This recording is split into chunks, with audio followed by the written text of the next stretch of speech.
Okay, there we are. We're hopefully going live here. Just had to take care of some last-minute wardrobe issues. Yeah, I know it's just radio, but you still need to have a wardrobe. Hey, CJ, how are you? Nice to have you in here. Nice to have you first. Nice to know that you're out there. My God, what is going on? Let me do a sound check here. Yeah, I know it's just radio, but you still need to have a wardrobe. Hey, CJ, how are you? Well, I hear something, but I'm getting a hiss. I don't quite know why. Let me turn off some stuff here and see if I can bring that down. Hey, MGTOW Thread, how are you? How are you? I've seen you around a bit, and I see you're doing good. But of course, any man now and operating in America is of concern, right? It's concerning to know that there's disorder, great disorder, not too far away from, I think, just about everyone. And I know about RK selection theory. I did a quick video on it, a little while ago. I think there's something in there. Thanks, MGTOW Thread. Sounds good. Great. There's something in the RK thing. R is rabbits and such like, and K is humans and such like, and this is the beginning of the movie Idiocracy. It begins with the RK selection theory gone awry. There were the R breed like rabbits, and the K are too concerned about quality. Although, at the end of the day, eventually it all rises to the top. It all rises to the top, and it may take a little while, but, people are still smart, unless there's a physical thing, being inbred or something, but otherwise, no. People, once you reach the age of reason, you can reason. It's just, are you challenged to reason? And this is, I think, what MGTOW's good at. They demand that men challenge themselves to reason clearly, and to, and this happens for, boys and girls, around 12, some get it 9, 16's a little late, maybe 17, The minute you start questioning Santa Claus, you're in there, and then suddenly, you can just figure it out. You know it. And, get back to work, MGTOW Thread. Nice to have you in, though. And, I know it's in the middle of the day over there. It's in the mid-evening time here for me, and thought I'd come on. There's bad things happening in America and around the world. In fact, people are seeing a breakdown because no one supports what's going on at all. No one would support the army coming in, I don't believe, even to get order, because this is precisely what people don't want, is the government to get more power. That was why Trump was elected, to remove power from government. So there's no way that anyone's going to be happy. And at the same time, the reason why the people are rioting at the very bottom was that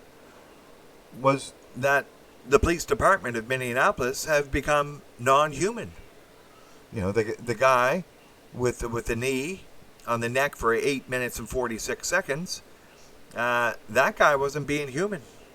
And, if there was a little tussling somewhere, it wasn't major because the guy was handcuffed and he had fallen down at least once, maybe twice. I have to see the video again. We're going to show the video shortly. And so anyway, and then he dies. And then they say that it's resisting arrest. And then everyone sees the video and you see a handcuffed guy being suffocated, and he's unconscious, and you say, how in the fuck in the world is that resisting arrest, and why do you say that it is? It's obviously not resisting arrest. The guy's unconscious. People are telling the cop he's unconscious, and still he sits there and kills the guy. And then the coroner comes out and says, no, he had a heart problem. That's why he died. Oh, really? Yeah. And so we see a systemic problem, and people have lost their humanity, apparently. The chief of police of Minneapolis, the mayor, nobody will fire the chief of police. His own men lie to him. Yeah, he was resisting arrest while handcuffed and unconscious. And it's all on videotape. And the people have just been told that they can't do work in normal situations, and they've been told that they can't even go to anyone else's house for a little hurly-whirly in one country, and it's almost that way in other countries. This is removing people's humanity.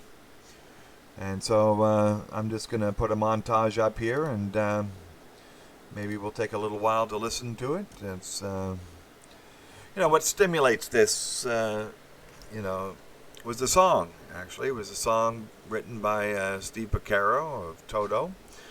Auto shutdown initiated. It made its way to Michael Jackson's Thriller album. And the name of the song is Human Nature. I don't see much human nature here. I see a tyrannical machine just bulldozing over everyone. No, you can't go to work. No, you can't do lawful actions. No, you have to do what we say. And then suddenly there's a spark, and then people are rioting. Now, people know that. Okay, yeah, the Antifa and leftist crowds, they're whipping it up.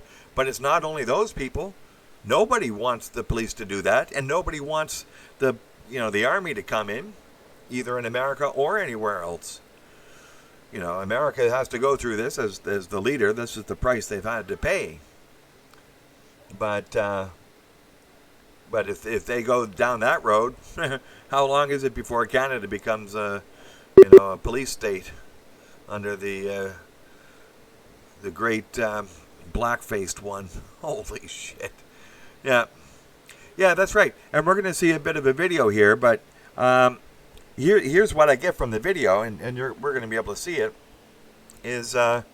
Or I think it is. I can't vet this, so. But apparently, Floyd and a couple other guys walked in, and all three of them, maybe, or something like that. But they purchased something with forged money. So then they go out and they sit in their car across the street. Okay, now just think about it. And not only do they sit in their car across the street, they sit in their car across the street and watch police cars drive up and go into the store and then come out, and they still don't drive away. So does anyone know about mens rea, which is like men's mental, where you have the criminal mind, you have the guilty mind, that that you've done something wrong. And so you've passed forged currency, so you sit out in front of the store and you wait for the police to come and get you. And the police really think that they knew they were passing forged currency, and this is what you do if you somehow come into contact with a forged bill, that they come and they handcuff you, they throw you to the ground or something, not treat you really well, and then they kill you. And they didn't drive away after they did it in their own neighborhood. None of this is making any sense. So the police must be just as stupid as doorknobs. If not that I'm a passer of forged currency, but if you pass forged currency, you like do it in some place where nobody knows you. You sort of wear a little disguise, and then you don't go back to that neighborhood, and you leave right away so nobody can get you. And you don't drive your car where anyone can see it. So, a few bad apples, but 140 cities. They're knowing that the government has gone way, way, way too far. $1 trillion was put into debt, and only about half of that made it in the $1,200 that people got or something. This is criminal behavior up and down the line. What we're seeing now with the Flynn case, this whole Flynn case where the judge said, no, I'm not going to dismiss the case. And, at first I thought it was okay, some lefty judge, but then when I read today, holy shit, he's got great points. He said, just one guy signed to dismiss it and not any of the prosecutors who were originally doing it. So I got different people. And then he says, what about all the other cases that they say were ironclad for years and years and years? You're just going to throw that out? Well, you got to ask to do that. It's like he's saying, okay, the Department of Justice can't just treat the court system like a rubber stamp. If you bring something to us, Now we have it. And so you don't bring frivolous things. You don't bring corrupt things. If you have corruption, then first you take care of it, and then you beg the court for an indulgence not to also throw you in court for wasting the court's time. So anyway, no, this judge has got a point. So we see corruption in the DOJ. We see corruption in the FBI. Now we see, the DOJ trying to get the court to beat up the courts to do what they want, but there's corruption.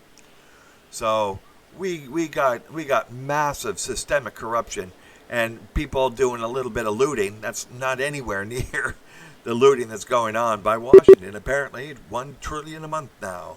Congratulations. That's $3,000 for every man, woman, and child in America.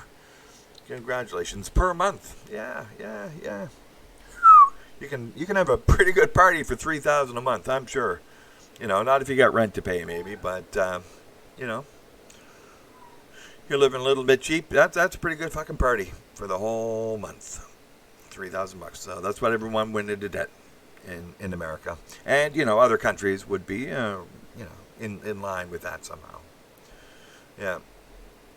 So well, no, you've got a great conspiracy theory that the cops knew that they had to act, and maybe they were involved in the counterfeit money and wanted to silence the guy. Ooh, Jesus, I love that. Conspiracies, well, they happen all the time in the courtrooms. It's not just the stuff of movies and television. There are actual conspiracies. And you don't know who the bad guys are. Well, they'll do murder, so why wouldn't they do a little protection racket for forged currency? And that chief of police, he doesn't want to resign because he's getting the big money kickback. Boy, Minneapolis must be the most corrupt city in the fucking world. That makes sense to me now. My God, what a country! It's gone to hell. It used to be sort of funny, but it was provincial. Now it's that's just dirty. That's worse than Chicago. That's worse than Chicago. Anyway, let me see if I can spark up this video. I'm going to spark up a video of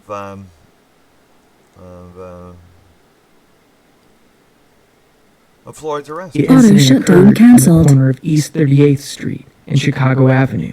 A security camera outside the Dragon Walk restaurant at the corner captured an initial police interaction with Floyd. The footage obtained by the Post begins at 7:50 p.m. The camera didn't capture the audio of the encounter. The timestamp on the video is 24 minutes ahead of current time, according to the owner of the restaurant, Rashad West. On the corner, facing Chicago Avenue, is the Cup Foods convenience store. According to Jamar B. Nelson, a spokesman for the owner of Cup Foods, two men, including Floyd, used counterfeit currency to purchase items. The employees noticed the men were still outside of the shop, inside a blue Mercedes SUV, and went to speak with them. Floyd is in the driver's seat. While they're outside of the shop, at 8:01 p.m., the police are called for a report of the forgery, according to the department. Officers from the Minneapolis Police Department arrive at Cup Foods. Two officers walk into the store, and a minute later, leave and cross the street to the blue SUV. An officer goes to the door. Behind the SUV, in a Ford Mercury, a bystander at 8:10 p.m. started filming the exchange between Floyd and the officer. The view is partially obscured, but shows the moments before Floyd is handcuffed. What appears to be a brief struggle occurs before Floyd exits the car. Floyd is handcuffed. Only part of the conversation between Floyd and the officers is captured in the footage. A minute later, an officer seats the handcuffed Floyd against a wall. And a minute after that, stands Floyd up on his feet. The Minneapolis officers then walk Floyd across the street to the sidewalk in front of Cup Foods. In the view from the camera at the restaurant, Floyd appears to be placed against the police car outside the store and falls. Officers pick him back up and put him back against the police car door. Body cam video released by the Minneapolis Park Police begins at 8:14 p.m. when a parks officer responding to a request for assistance from Minneapolis police parks his vehicle in front of Cup Foods. A police officer with a handcuffed Floyd asks him to guard the vehicle across the street. At 8:15 p.m., some interaction on the driver's side of the cruiser occurs between the police and Floyd before Floyd can be seen on the ground. The vantage point does not have a clear view of the sequence of events. However, a second later, Floyd's head appears above the police car before he moves out of the frame. At 8:17 p.m., a third squad car arrives. 2 officers exit the vehicle. Bystanders identify them by their name and badge numbers as Officer Tho Tao and Derek Chauvin. Their identities were later confirmed by the police department. Thao and Chauvin walked over to the other officers already outside the store with Floyd. At 8:18 p.m., there appears to be a struggle on the passenger side of the vehicle that lasts for at least a minute. At this vantage point, we cannot see who is involved. A criminal complaint later filed against one of the officers alleges Floyd refused to enter the car, even after officers moved him from the driver's side to the passenger side. Movement stopped around 8:20 p.m. This video was filmed around the same time, near the Speedway gas station across the street from Cup Foods. The video appears to show one officer kneeling on Floyd's neck, while 2 other officers crouch nearby. At 8:20 p.m., bystander Darnella Frazier, who is standing near the entrance of Cup Foods, begins to film. In Frazier's video, we can see Floyd pinned face down by the knee of the officer, later confirmed by the department as Chauvin.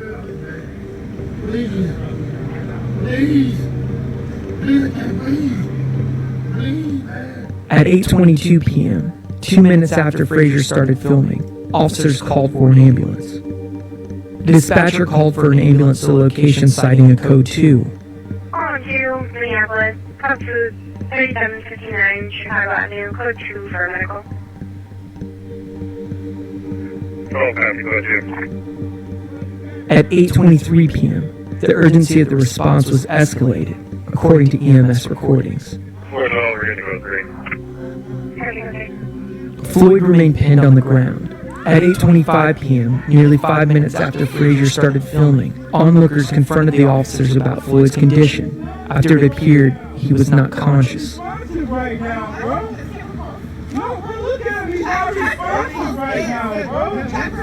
Across the street, the park police officer speaks to a passenger who was in the vehicle with Floyd. Let's stay put here. Alright, tell my partners I'm done over there and they can figure things out. Auto shutdown initiated. Right now, we're grabbing an ambulance for you, buddy. At 8:27 p.m., a Hennepin Healthcare ambulance arrives. Shortly afterwards, a young relative of the store owner walks out of Cup Foods. In Frazier's video, an onlooker reacts to the young man. He's not. I see that, bro. I'm trying to help you out, bro. You don't need to help me out, bro. I know your parents. I know everybody that owns the store. You don't need to help me out. Auto shutdown canceled. Right now. The young man tries to intervene and stop the police, but is pushed by Officer Tao. Officer Chauvin lifts his knee from Floyd's neck around 8:28 p.m. after 8 minutes and 46 seconds, according to a criminal complaint filed against the officer. Floyd was placed on a stretcher around 8:29 p.m. At the same time, the fire department was called. 12, fire 3, please.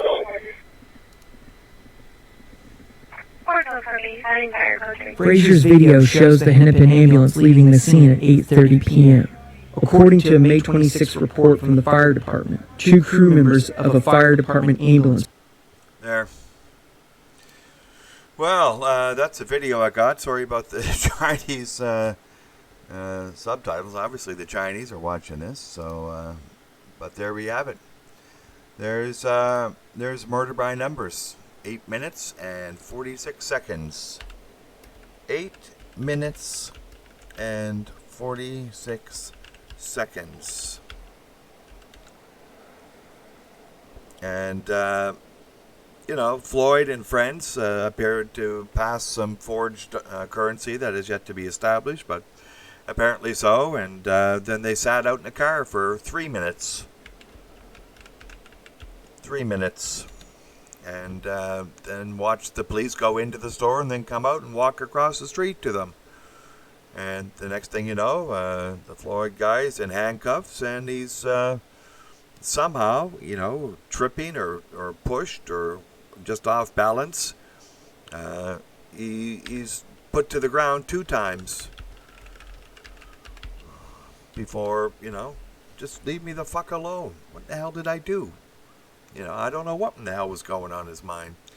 Yeah, he was trying to break his neck, Joey. We got a good theory now. This one actually makes sense, that the police knew about the forged currency, and they didn't want Floyd to talk because he might have known who was doing it. The police were getting protection money, so they had to kill him. And, well, why not? Yeah, we already got the murder, so we know about the murder. And then it's, it's a little, counterfeiting or protection for counterfeiting when you're willing to murder. So that's it. We got the murder. The murder's there to protect the forgers, and the forgers are paying the chief of police. That's why he won't resign. Because, he's lost what it means to be human. He's got a gun. He's willing to burn down the country. And that's it. So anyway, I thought the video was pretty good. It's about as much detail as a person needs to get a pretty good idea of how this thing worked, and how the guilty mind was not evident, and that any cops who would do that to somebody who's obviously not having a guilty mind, these cops are bad. And any department that allows cops that either bad or stupid to think that a forger is going to sit outside after they just knowingly passed forged currency, well, though, that whole department is stupid. So, criminally stupid. And now we see why, they'll do murder. So either it makes no sense and they're stupid, or they're part of the counterfeiting racket and they're killing the guy so he won't talk. You know what they say. Dead men tell no tales. Hey, it's MGTOW Smurf. Just talking about pirates. Actually, we weren't. But anyway, that was a good video, I thought. And maybe I'll play it again if we continue this discussion, as we have done. So I'm glad you men are coming in, and I hope you're doing well. There's mayhem in the streets. We see a lot of people upset for a lot of reasons. What was it? A couple of lawyers were throwing Molotov cocktails in New York City, and the daughter of the mayor. Holy shit! What's going on? Okay, these might be leftists. These might be snowflake psychiatric pill poppers, and they're concerned about the racial aspect of this. Which, okay, it may be something there, but what you see here is murder, and then you see the cops try to lie their way out of it. Then you see the coroner try to, say it was pre-existing conditions just so the cop won't go to jail. Yeah, I know, Wookie. You're not expecting them to be... Auto shutdown initiated. Super smart, but for God's sakes, they know about mens rea. A guilty mind that...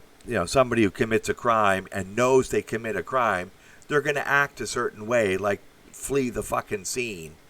And if they see cops drive up, well, they're just going to make a, smooth exit, right? Unless, the people are really super stupid, in which case they probably wouldn't be able to drive a car, right? So obviously the people were not guilty in their minds. So if they had some forged currency, well, so what? Probably in our lifetime, all of us had some of it floating around here and there. Yeah, so what? As long, the FBI is supposed to collect it up, and every government has some. They collect it up and trace it back, and it might take a few months, maybe a couple of years, and they trace it back and they find it. Anyway, hey, Father No, good morning, good afternoon, good evening, and for those about to get sleepy, such as myself, good night. So, yeah, we were supposed to say human. The police departments were supposed to say human. I didn't see anything human about that. I saw the people there trying to say, hey, get off his neck. He's unconscious. You got to let him up or let him breathe. I see some humanity there, but I don't see any in the cops. It's like, Are they fucking hiring aliens or something? Seriously. Are these people human? And, I can't read a DNA test. I don't know a DNA test. So, you can give them a DNA test, but I can't read the fucking thing. And even if you put it through the DNA reading machine, I don't know that it's been calibrated right. So, they might give me one just to calibrate it and say, yeah, you're human. When in actual fact, I'm not human. I'm British. Well, yeah, no. Okay, they're British or human too. I'm joking about that. But, so, I don't know. These people, we were supposed to stay human. And I don't see that. Closing down the economy, that was not human. Lawful activity, stopping it, threatening, fear pandemic. This just get all out of hand. Yeah. No, I don't think Russia is, to tell you the truth. But China and Iran, holy shit, yes, Father, no. They're trolling. I'm seeing that they're trolling. Hey, Trumpy, why don't you go out and talk to them? You said we should do that in Hong Kong. Why don't you go out and talk to the people? Meanwhile, Trump is, 5 floors down, and people are spray painting shit all over Washington. He's in the middle of a fucking destroyed city. Why? Because he was stupid enough not to fire that Fauci guy in 2 seconds, and his freaking advisors didn't know this. And, to tell you the truth, 6 months ago, neither did I. I figured it had to exist, but this tells you that, either you got a microorganism that causes an illness, or you don't. And it hasn't been done for SARS-2. So why in the hell did he say it did when he's got no evidence for it? That is a violation of what it means to be human. Because you're just going with, whatever it is. High emotion. I think this is the postmodern world. I think Trump was trying to play a bit of a postmodern game with the Chinese. And he shouldn't have. This is dangerous business. And I think it's better to play it straight. And straight means either you give me the evidence or shut the fuck up and I'm not closing down anything. So, and in which case, you demand one person do it, and then you demand it be repeatable, because modern science demands repeatability. So if nobody can repeat your experiment, it is a not useful for predictive purposes, so throw it out. Get one that's predictive, and everyone gets the same result, then we got something. We got information. We got knowledge. So we have none of that, and that's what happened to Trump. That was a mistake. And now we see 140 cities in turmoil. And anyway, so yeah, let me put up the chat here, and we'll get going here. Ooh, yeah, a little bit messy. There we go. So Auto shutdown cancelled.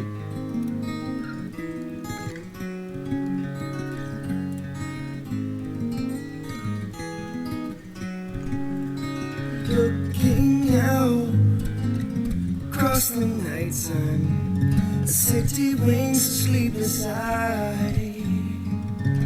Hear her voice shake my window, a sweet seducing sigh. Get me out into the night sun, for walls won't hold me tonight. If this town is just an apple, then let me take a bite. If they say why, just tell them that it's human nature. Why does he do me that way? If they say why. yeah, that was 1988. Or a little bit before, off the Thriller album, and the guy's doing a great version of it, but I saw Michael Jackson do it. It just came up on my recommendations, and I saw him do it in Wembley Stadium, and he was great. That was when Michael Jackson was at his peak, I think, and then it was, downhill to, all the shit he had to go through, and then death. And but in 1988, it was great. It was great to see him, and that's a lovely song written by Steve Porcaro of Toto, and Human Nature. And so in the comments to that video, there's a comment there, and it hit me. It hit me. The comment said that we were supposed to protect this man at all costs.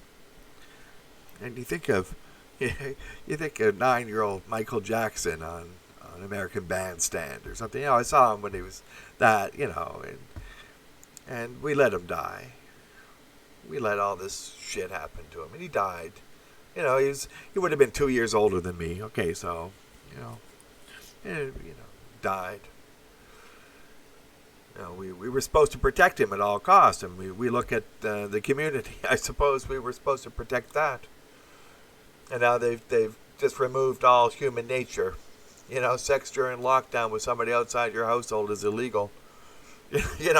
And MGTOW advised, and we still advise, don't do it because it's dangerous.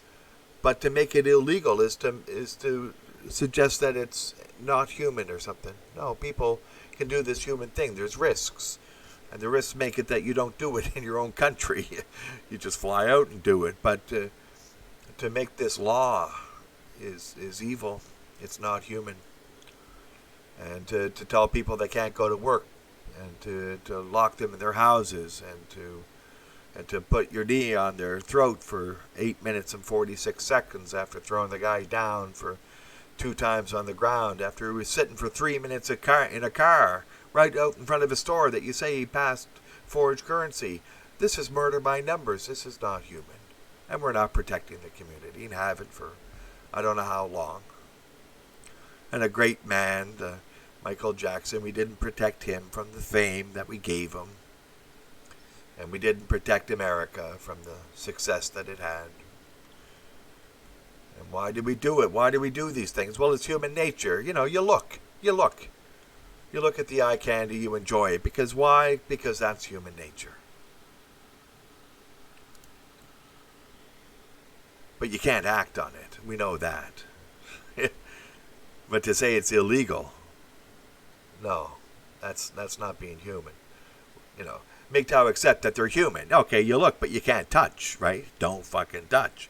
And if you really have to touch, okay, you go outside the country or something, or Vegas or whatever, But you're human, It's not like, there's a law preventing you. No.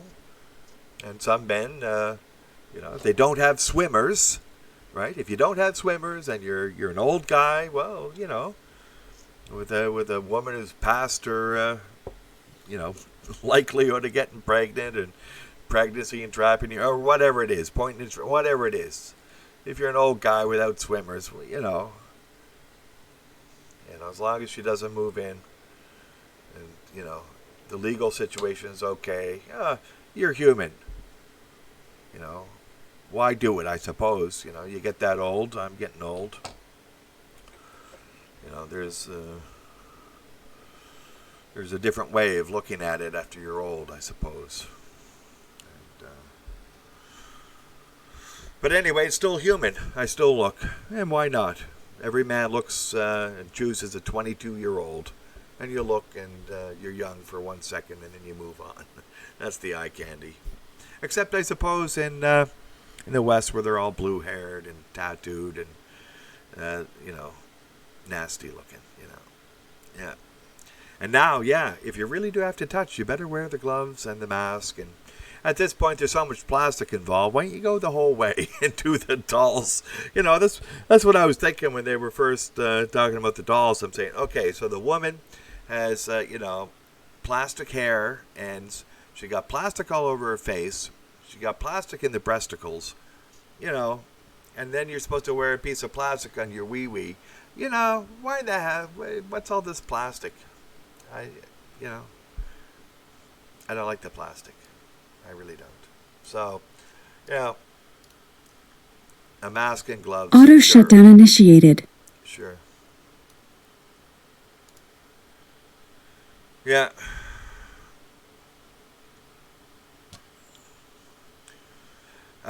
Being human is not necessarily being humane. Yeah, I know that, MGTOW Smurf. I know.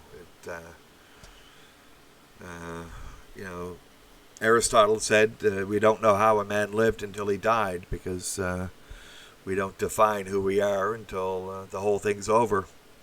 So I guess every human, including the cop that put the knee on the guy's throat for 8 minutes and 46 seconds, and all the other cops who were standing around thinking, oh, this is a good thing, this is a good thing, this is a good thing for 8 minutes and 46 seconds. Those guys are helping to define just what it means for all of us to be human.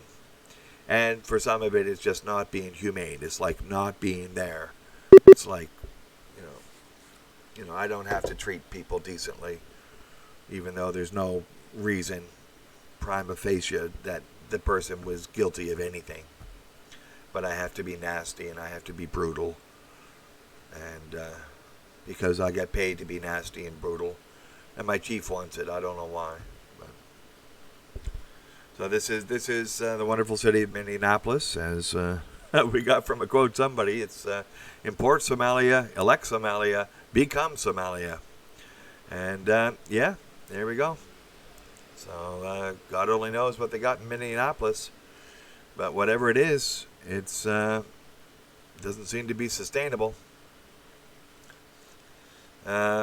Anarchy has two meanings, right, Joey? One is the philosophical one, which is self-rule, in which one would understand it to be generally peaceful, and the other meaning, which is mayhem and chaos. There is trouble with anarchy, and this is where I part ways with anarchists. I'm a minimalist, as per Robert Nozick, and you can read his great book, Anarchy, State, Utopia. And at some point, the government is necessary for the some basic tasks, which would be internal defense, external defense, and the final arbiter of contracts. So, yeah. So if you make a contract, and you don't have a final arbiter, then, if it goes a little bit bad, you just say, no, I'm not going to honor that contract. And there's no way to make them, so nobody's going to sign contracts. So life would return to the law of the jungle and be nasty, brutish, and short. So the final arbiter of contracts is probably, an acceptance that, okay. However, that's a state minimalist. There may be some other things that may be useful, but certainly we're nowhere near that now. And most anarchists would be perfectly happy by allowing a final arbiter of contracts. And if they didn't like it, they just would make no contracts. And because there has to be a couple of things to define a contract, and you just don't do them, and so you can sidestep that requirement. Yeah. Anyway, we're moving into the law of the jungle, but I think it's leadership from the top. We see, anarchy as such. We see mayhem and chaos, and law of the jungle at the very top. We see people stealing at the top. We see attacks by the FBI. On elected presidents. We see, what was going on with the Brexit in the UK. Then we see what's going on in France, trying to, ship all the jobs out and create poverty within.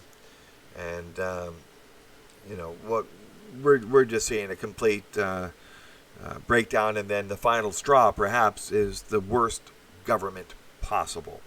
A government that would jettison and lob off, perhaps 40% of its economy on the basis of, a speech given by Dr. Tedros of Ethiopia, formerly of the Tigray Revolutionary Front, which was a Marxist-inspired organization to, with reasonably, politically reasonable goals to redress the nastiness from the Emperor Haile Selassie to these, this tribe up north. Okay, reasonable political goals, Marxist.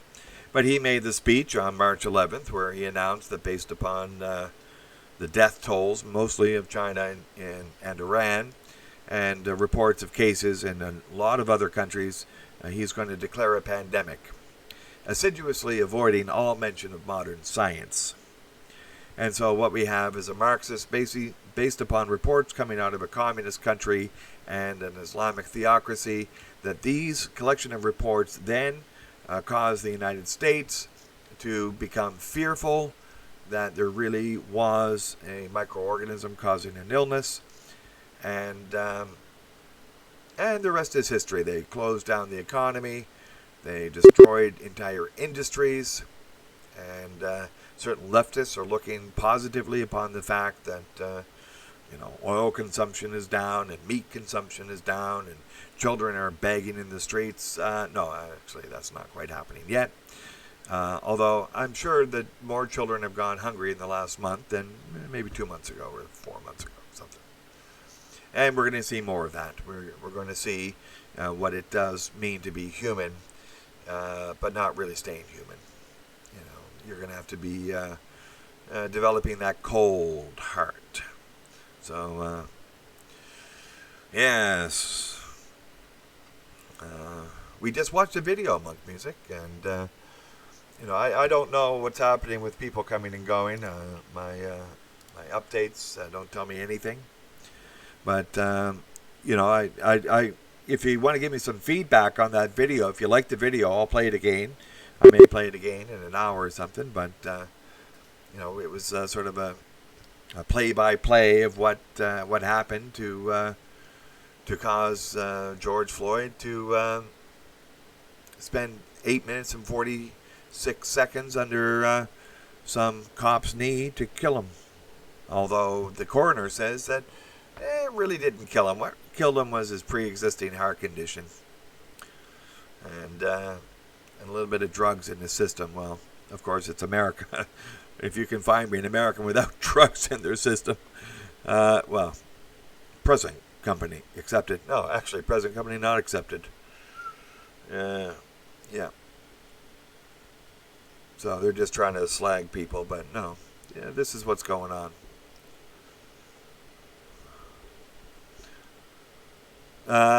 Yeah, there would be that too, CJ. There would be immediately that, but they couldn't get really too far because people would just kill them. So that's why a minimalist state would prevent any advantage for a gang, even a temporary advantage for a gang to try to form and then, rent seek or something. Yeah. So, yeah, we were laughing at the no sex rule. My God, no sex for British. Yeah, I know it's oh my God. Yeah, my God, you were doing that at work maybe? Was anyone talking about it over there? Did they know? With everything that's happening, I don't know. Would they even put that in the news cycle over there? Yeah. And if you told people, would it even register? I had to put the article up there because if I said that, I don't think anyone would believe me. I almost didn't believe reading it. But apparently, there it is. And they're removing humans. Human. We were supposed to stay human. And that means, you got the eye candy, you can look, but you can't touch. And if they make a law, then, what? No, then you're not going your own way. You're going the way of a tyrant. And that's not going your own way.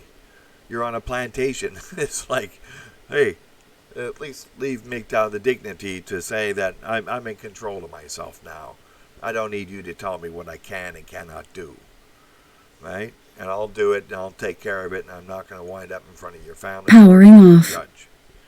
And, they seem to have taken that away in the UK. You are not allowed to fornicate with a person from a different household. Next. I will not lift my knee until the ambulance comes. He dead. He dead, and we're burning. Yes, but he really didn't die of the knee. He died of a pre-existing heart condition. So you can all go home and stop the rioting and burning, and you can trust me. Oh, that bag of money's for me? Oh, thank you. Yes, let's move on to a different subject now. Oh, you're not going to move on? Well, I'm just going to call out the military, because that's what people were saying, that I'm a goddamn tyrant. Well, and you're going to prove it. Yep. All because, you fucked up, man. If you didn't put 40% of the workforce out of work and destroy industries, this probably wouldn't have happened. This was the worst government possible. I can't believe it. It happened on my watch. And, we were supposed to stay human. We were supposed to protect the community at all costs. We were supposed to keep Michael Jackson alive at all costs. He was great. He was just a boy. He grew up and wanted to dance and sing, and he was really quite good at it. He was great at it. And, we let it all kill him, and we let this all kill us. And, yeah. It's not just Antifa. It's not Antifa. The protests are filled with people who are just aghast at the whole thing, and they're ready to snap. Even the gentle protesters are ready to snap, aren't they? I'm out of work. Everyone I know is out of work, and and now you're killing people for nothing, and you're lying about it. I think the government's shown itself to be tyrannical, and it's not Trump. He's not the guy who closed down each of the states. It was the state governors. So I think I was talking about cyberpunk. What about a month ago, 6 weeks ago? Some states are doing okay. There's a few riots maybe, but a lot of parts of a lot of states, they got nothing.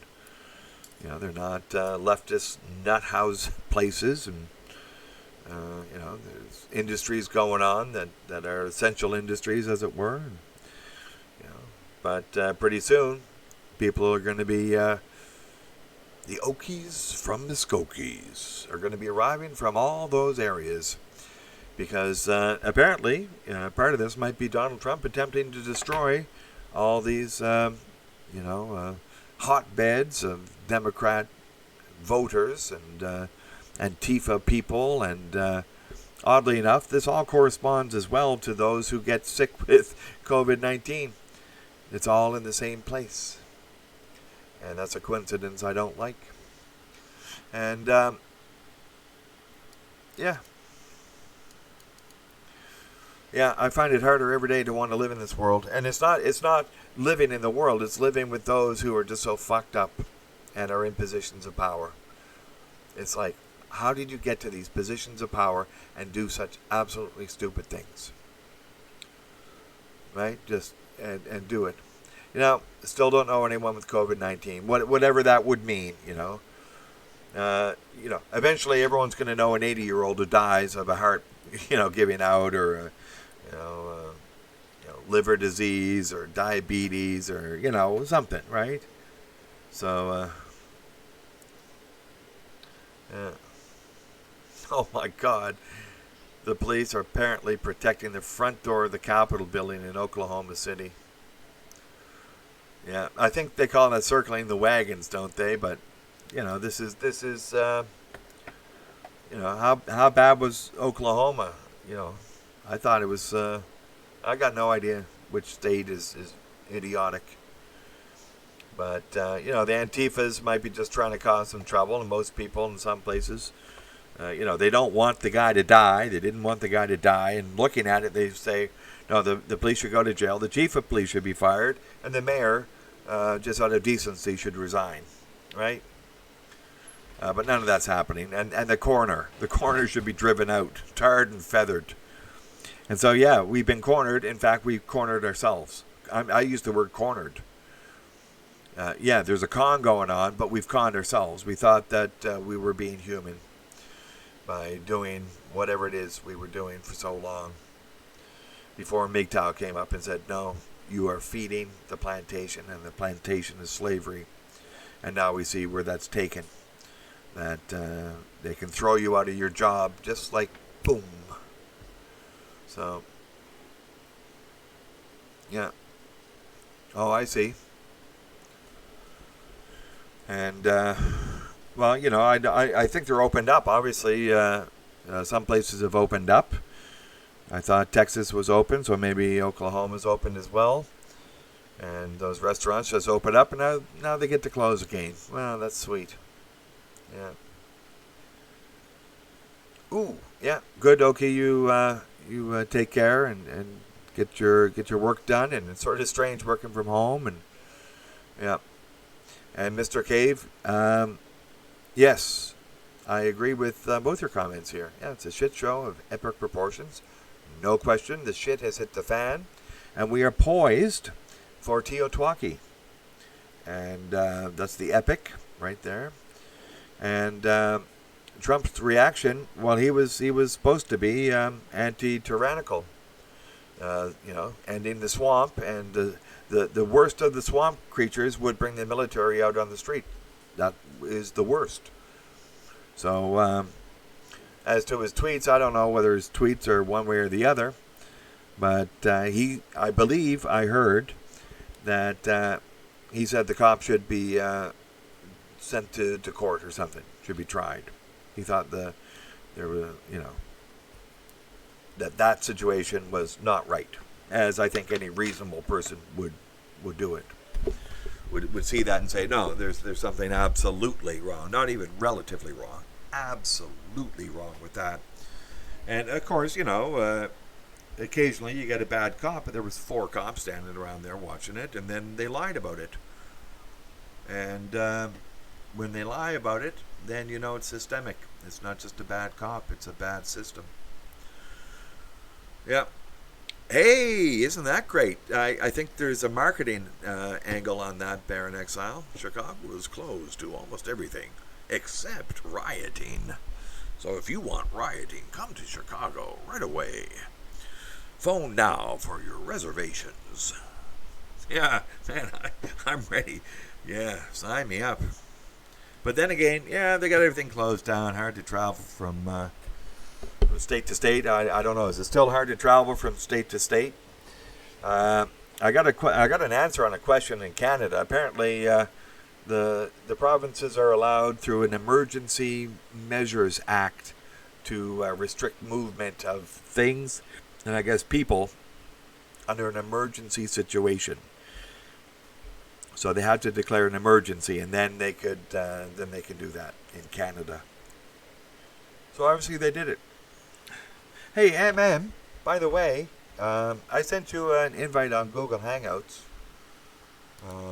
some time ago, which I'm looking now, and you have not accepted.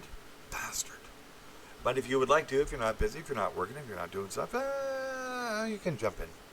And if anyone else would like to jump in to the Google Hangouts, I think I need like an email address, so you can email me. Let me know you did at migtavalues@gmail.com, and I'll try to send you like an invite via your email address or something.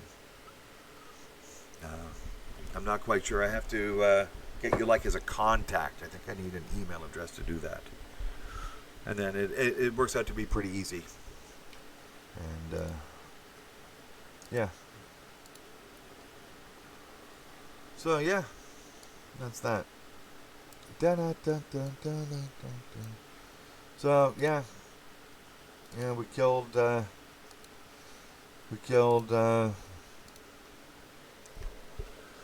Michael Jackson, and, you know, we were supposed to protect him at all costs.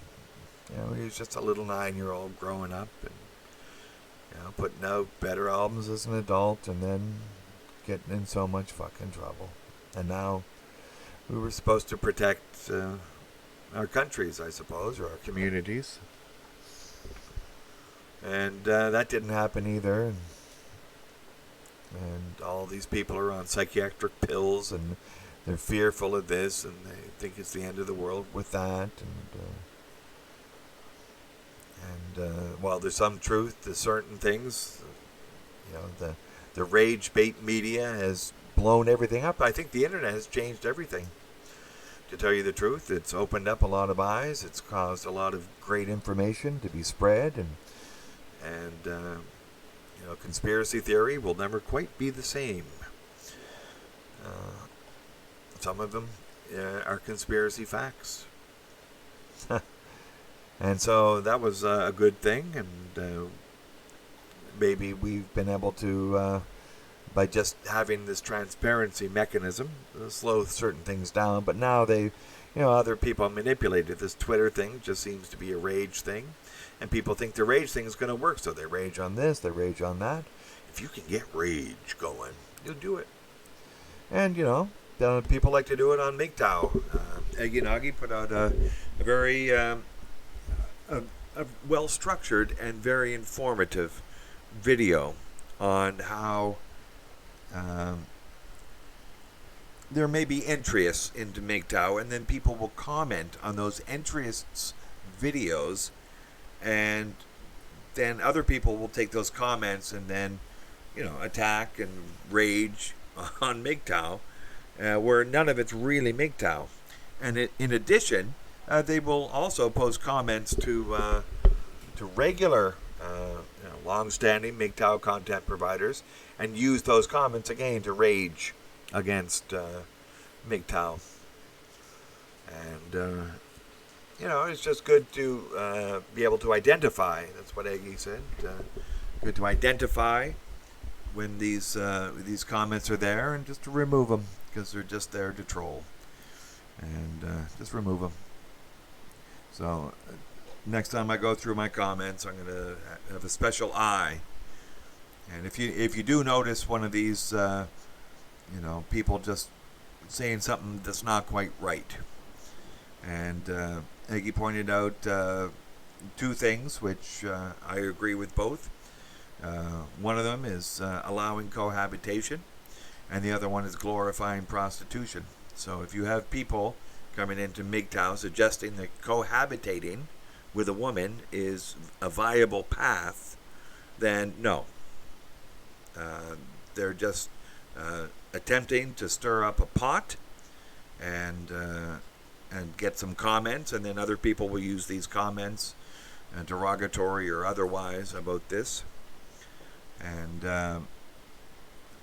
there is just no way, given the Duluth model, there's no way, given the point and shriek, there is no way, given any of this, that this is a sensible course of action for any man whatsoever. And the second one about glorifying prostitution, there's no glorification in it at all. I've mentioned, okay, it's this is human nature.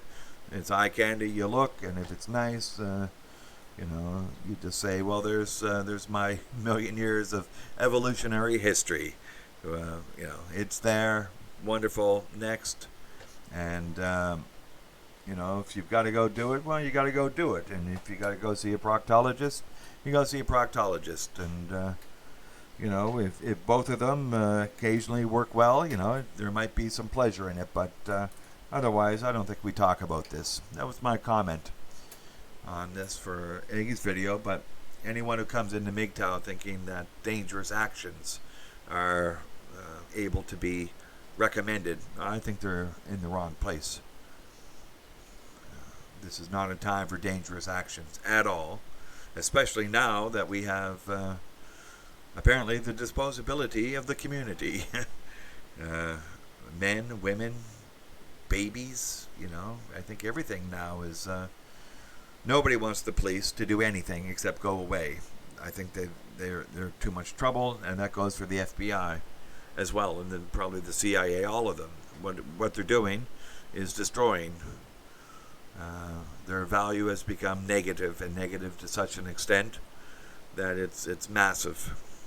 And then, this coupled on top of the worst government possible, which is a government that allows the closure of huge swaths of its economy.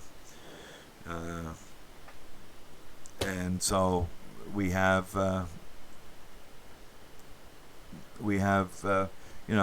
confluence of just massively destructive situations, and it's now spinning out of control.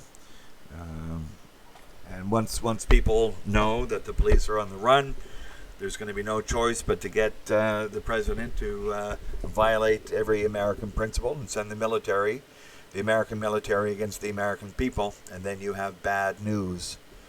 This is bad news for Canada because it's going to spill over, and it's bad news for everywhere else. So, I know, Bayman, and in my situation, I say that, maybe 20 years ago there might have been an opportunity. Today I'm less sure whether there is anywhere for cohabitation. I don't think so. There are maybe ways to do things, but in different countries, you got a different passport, you got freedom. If you don't have assets in one country, then you have assets in another, then that's freedom too. So there's just ways to do it. Yeah. Hey, welcome everyone, gentlemen. Here we got a CIA agent undercover, and he's doing the double flip here, the reverse psychology. He's announcing it first, but we were going to figure it out. We knew you were up to something, Bear in Exile. Adding that article in front of your name gave us the hint. THECIA. I see the connection if no one else does. I know what you're up to. Ah, really? CIA. Just this morning, though. It was only this morning.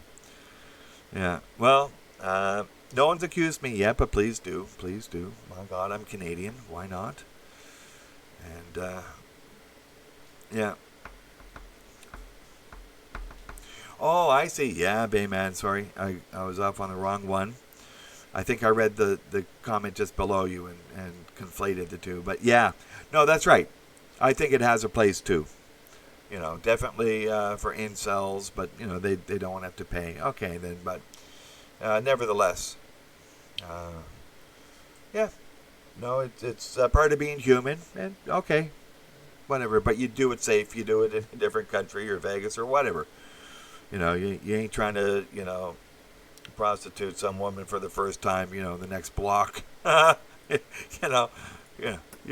got to be smart about things, but you can get everything you want. You just got to do it safe. You got to do it smart. That's the MGTOW way. And the fewer things you can do today. Okay, the world's now a dangerous place in ways it wasn't before. So you go with reality. Yeah. The wee hours, yes. That's when the spies like to go and find their, assets in waiting. Oh, I think you're up late. I think you have freedom. Would you like to make some extra money providing information to a certain organization which shall at the present remain nameless? Something like that, Baron Exile? Were you doing that? Were you trying to, co-opt a member of the MGTOW community, let's say? Yeah, that's right. Yeah. No, it's nice to know, Bayman, that there's women out there who just, they play the game. Here's the money. Here's the action. You're a nice man. I'm a nice woman. Get the hell out of here. We'll see you, next month or something. Yeah, okay then. Whatever. And, yeah. But, as I say, eventually, if you can avoid the ramp up of the media in the early years, then in the later years it's easier just to sidestep all of that. And again, you want to think about what they did 150 years ago. And, the Wild West or something. They did different things. So, yeah. Oh, I see. Yeah. No, those guys.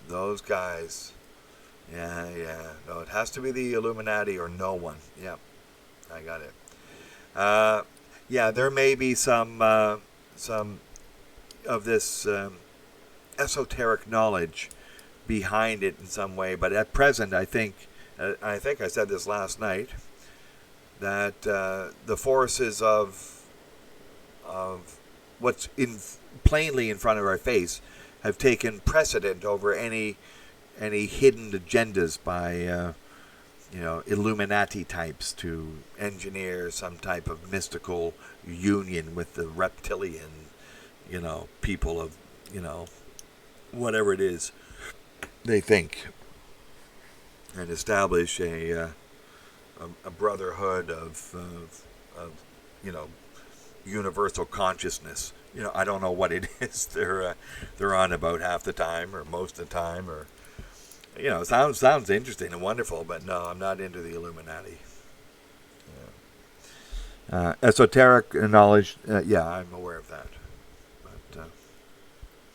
but I see what you mean. Yeah, if you get on their bad side, yeah, sometimes the simple answer is the best, eh? Yeah, that's it. Put a pack of fucking idiots in office, and now we get bullshit. Yeah, that was it. Yeah, maybe this was, the Illuminati didn't want it to go this far south this fast. This is stunning how fast this went. What, two months ago? Yeah, we were here 2 months ago. No one could have. Well, actually, that's not quite true. I was talking about food riots. I said they wanted dead bodies to make sure that in 50 years looking back, they can say, oh, yeah, there's a lot of dead people at this time. And they were going to be from the food riots. Well, we have something similar. I don't think these people are rioting necessarily even for the racial issue. I think they're rioting because they've lost trust. They've lost hope.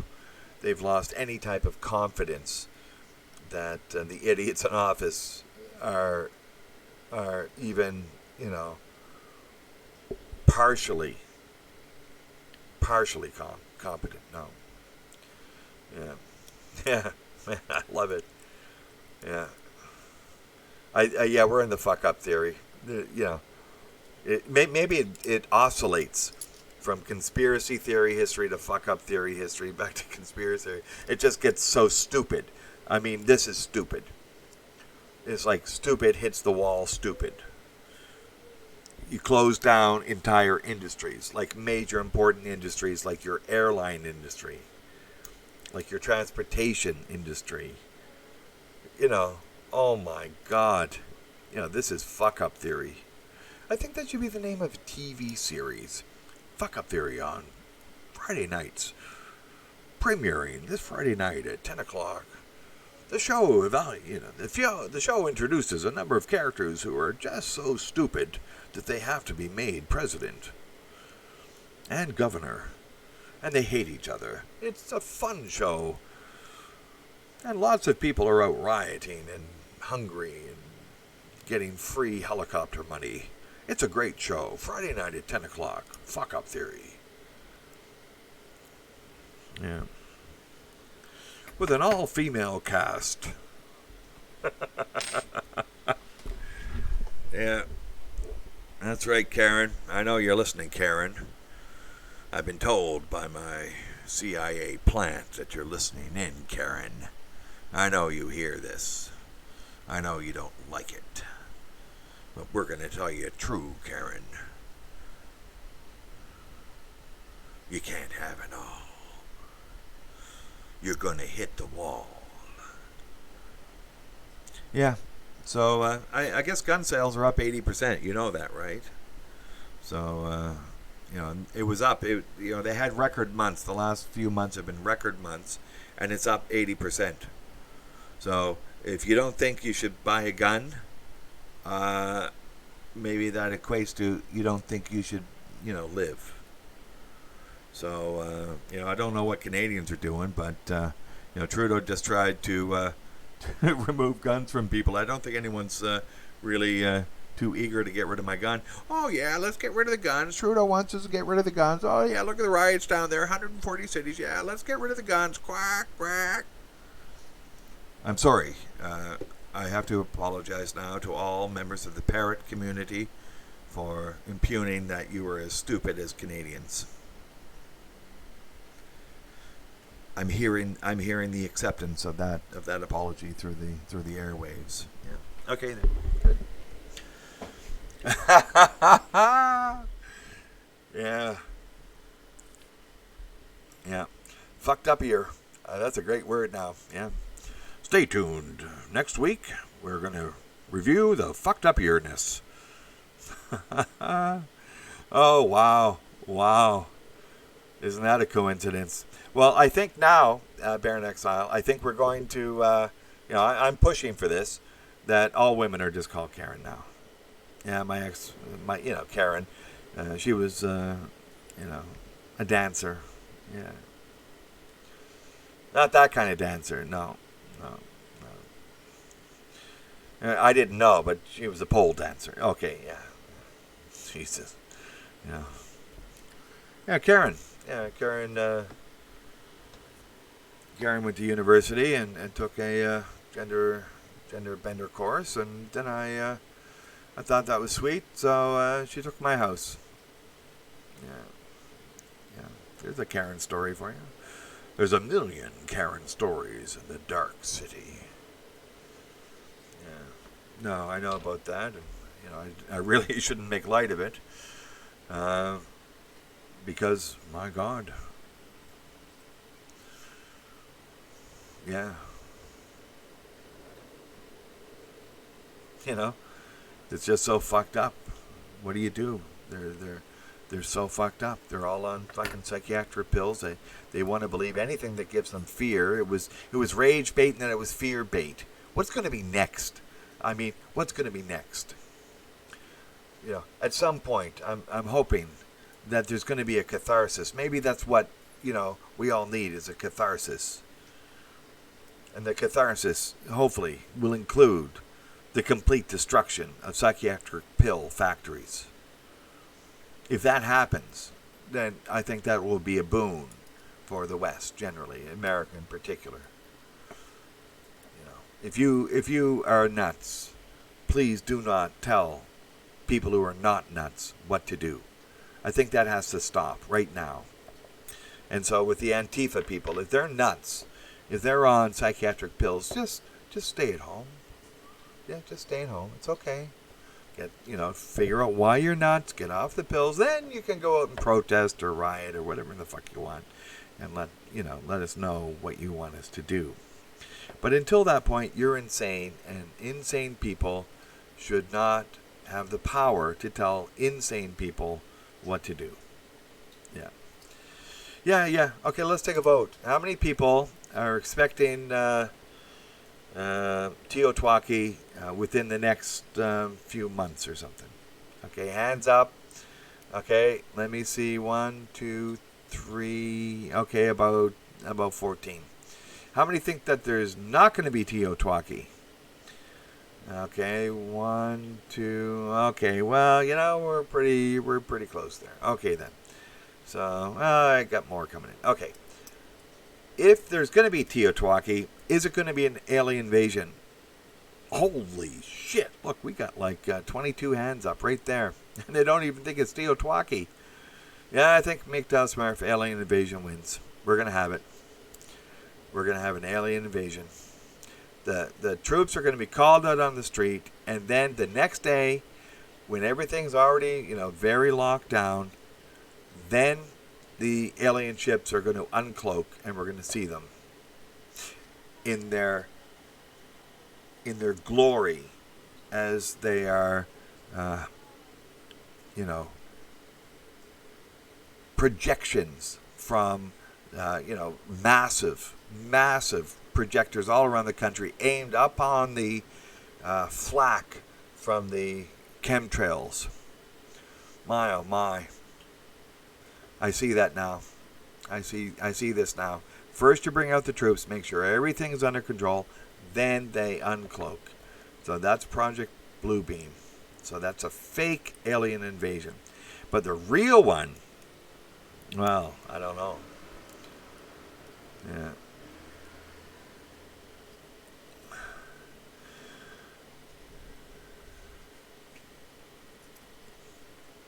Cave. Oh, yeah. Mr. Cave. Yeah. Oh, well, Mr. Cave. Yeah, I got it now. I missed that comment.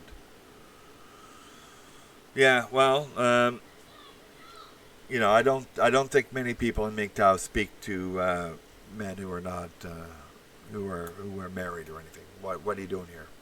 Married men should not be in MGTOW. Should not be getting information. Red pill information will not help a married man in the West at all. Now, you see, I said in the West. It didn't hurt me any. In fact, it helped a great deal. But, they're walking on eggshells, right? So why in the fuck are you going to give them anything to destroy what they have? If there's no kids, well, maybe they can try to get out. But if there's kids, then they're fucked. They're walking on eggshells until it's over. So, yeah. No, that's right. This is a place where divorced men come to understand just, how it may have happened and how you're definitely not alone. And if you got taken to the fucking cleaners, well, you're not alone with that. And if you got out less scathed, well, you're lucky, and that's good. Hey, Aggie, right. Aggie Nagi is here. We were talking about you earlier. Yes, we were. I mentioned that really nice video you put up about what I would call entryists coming in, talking about things they shouldn't be talking about, and people commenting on it that then provides fuel for this rage thing that we're in. First it was rage, now it's fear. But they got to get the rage, and then that's an excuse to flag and to cancel culture.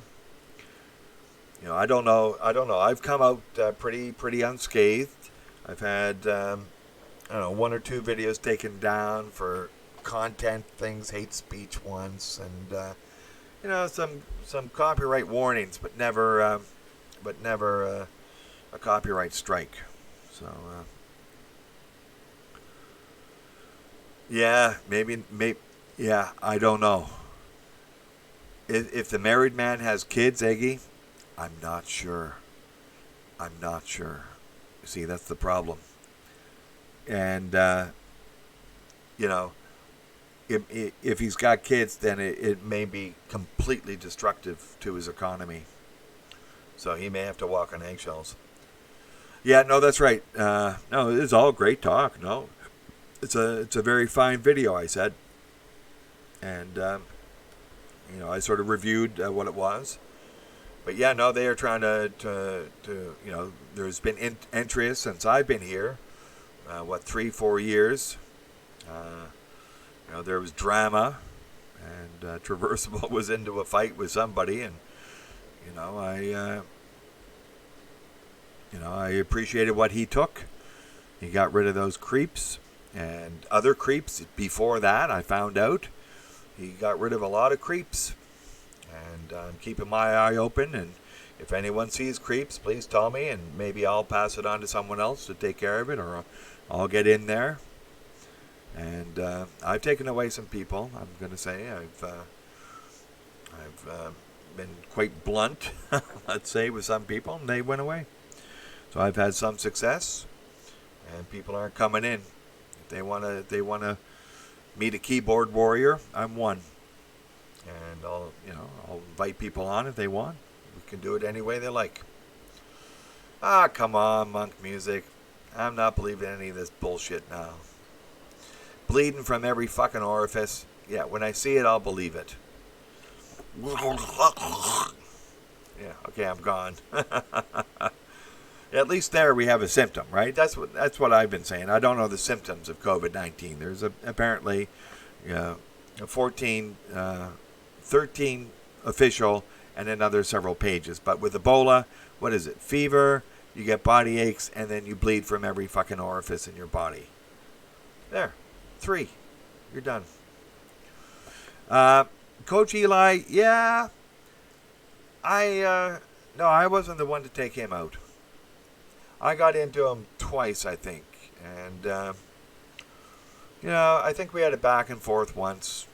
And, I was pretty blunt with him. Actually, I think the second time I was sarcastic as hell. Because it was foolish. I never got into that drama really a lot. Just if anyone says something bad, I'm going to respond.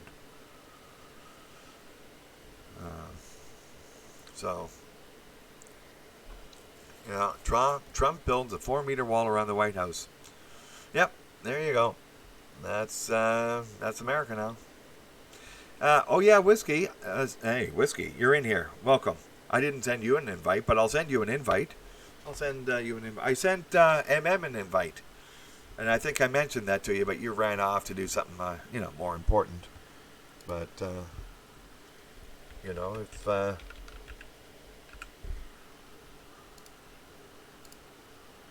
I'm on Google Hangouts, and I can bring you in, and hopefully it'll work. So if you want to jump in, let me know. Anyone else, just send me an email. Let me know you did. And I'll send you an invite on Google Hangouts, and we can bring you right in. Yeah. Oh, Jesus. He says,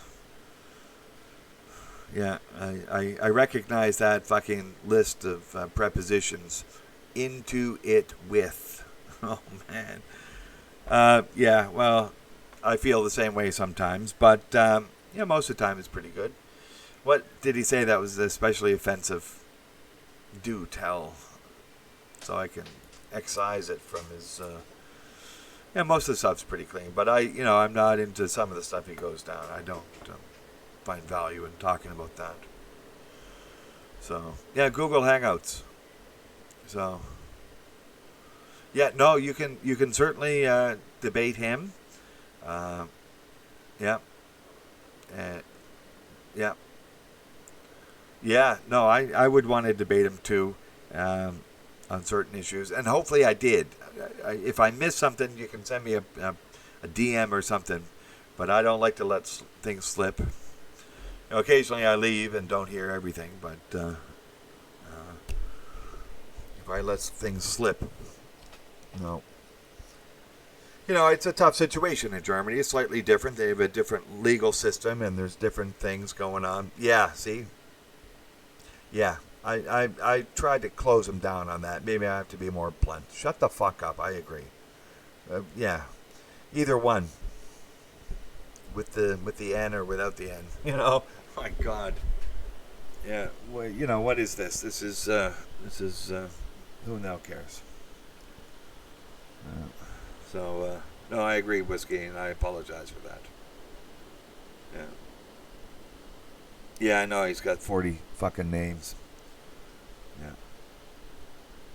Yeah. So, and I have to say, that was the first time he went down there. And he's done it twice now. But when he was on, like last year, we didn't go down there. We didn't go to. So I was sort of surprised by it, and I don't want to,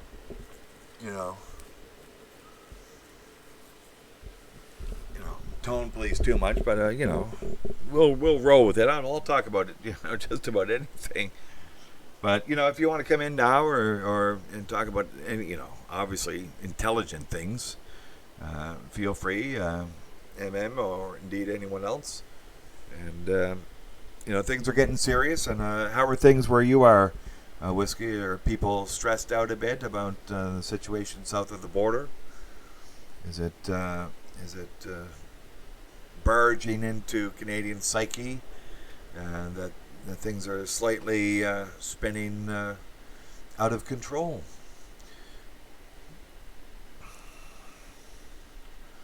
Okay, yeah, I know. He's got to. Sometimes he has too many beer. I'm gonna give that to him. But yeah, no, he's got to pull himself together.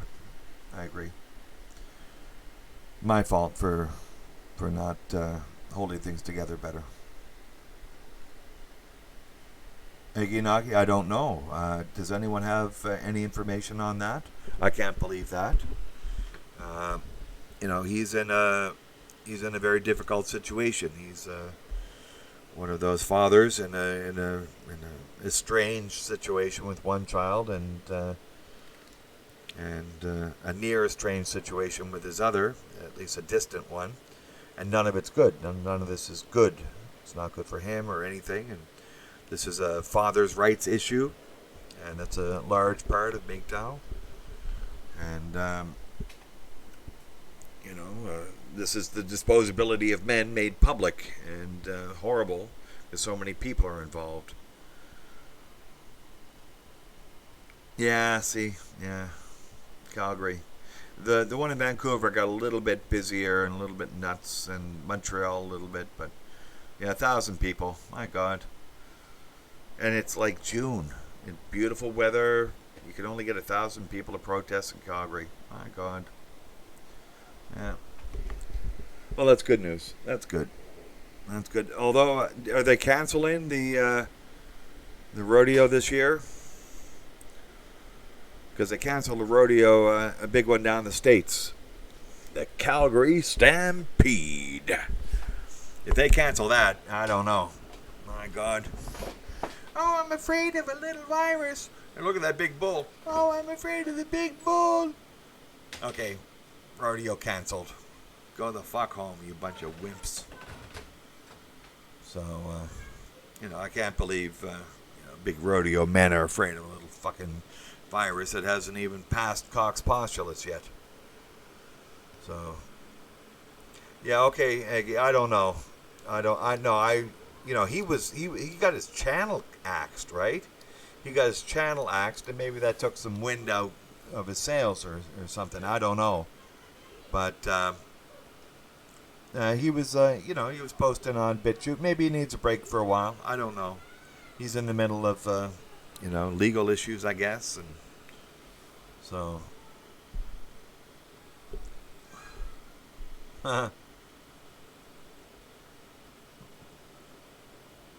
yeah. Well, Canada can remain calm, but if something worse happens in America, then it spills over the border. Oh man, I don't even want to hear that. My God, how stupid! My God, how stupid! Oh man.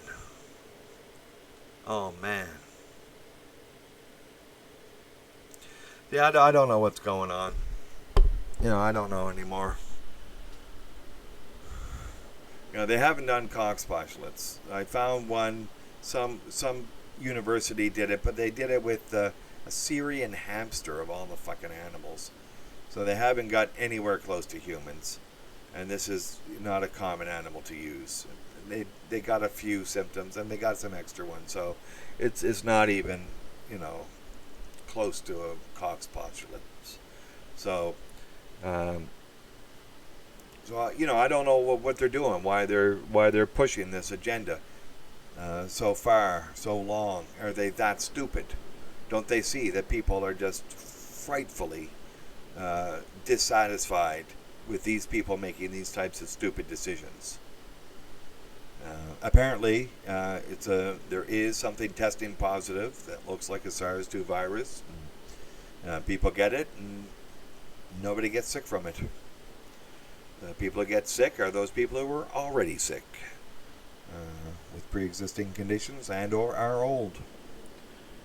And then you have some small percentage of people who, just suddenly get sick, as they always did, in their 20s, 30s, or 40s, and keel over and die. And that's happened in some small numbers forever. And it's a tragedy when somebody 20 years old or younger, let's say, just ups and dies one day. This is not a good thing. In fact, it happened where I am about 8-9 months ago. I was told this friend of mine, his friend's kid was 21 years old, pretty conservative type of family and situation. Generally, was at university studying, and just woke up dead one morning. That was at 21 years old. Nothing, no partying, nothing like that. But just dead.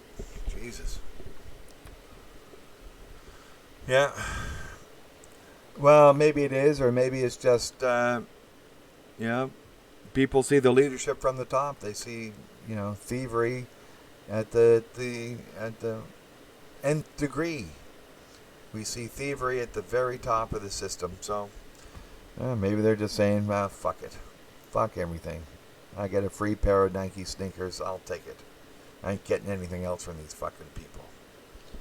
So, you put me $3,000 in debt this month, you fuckers.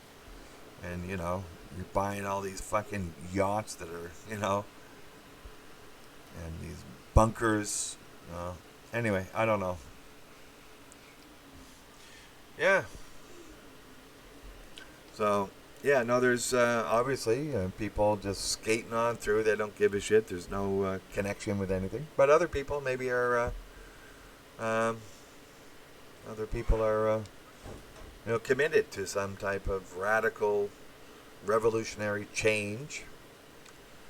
We've often spoken about having a revolution of thought, and at times you think that the only way to cure the political system is a revolution, and that's of course mentioned in a number of books. And, we have to go down that to know that it either will help or wouldn't. Paul Revere probably went down that, and he said, well, maybe it would. And so, 2 if by land, 1 if by sea. Something like that. And so,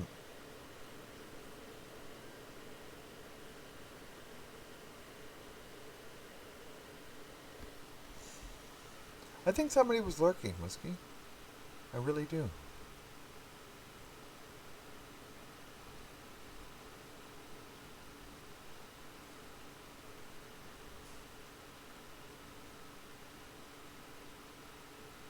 He was already in here.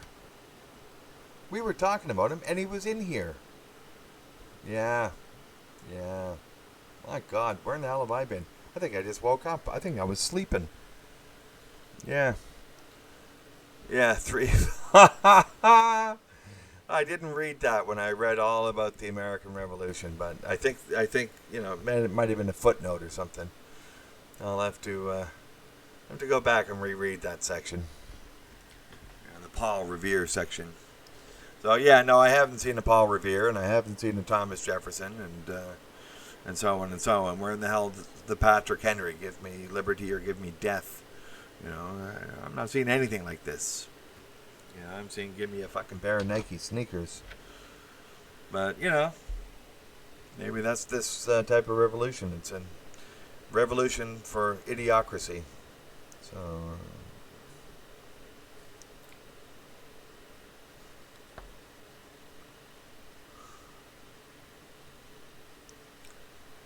I see, Smurf. Yeah. Well, there might have been some reason for precautions way back in February or something like that. At least for something, but not for a close down in the economy. Definitely. Yeah. No, I think we're into something big. They're driving people out of the cities. This is, isn't this what Pol Pot did in Cambodia? Kampuchea. He drove the people out of the cities. Isn't that funny?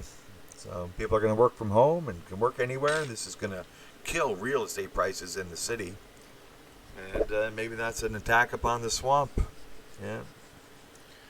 Yes, that's right. Give me liberty or give me death has been changed to give me a chocolate cake or give me fries. Yes, give me fries or give me potato salad. There we go. Yeah.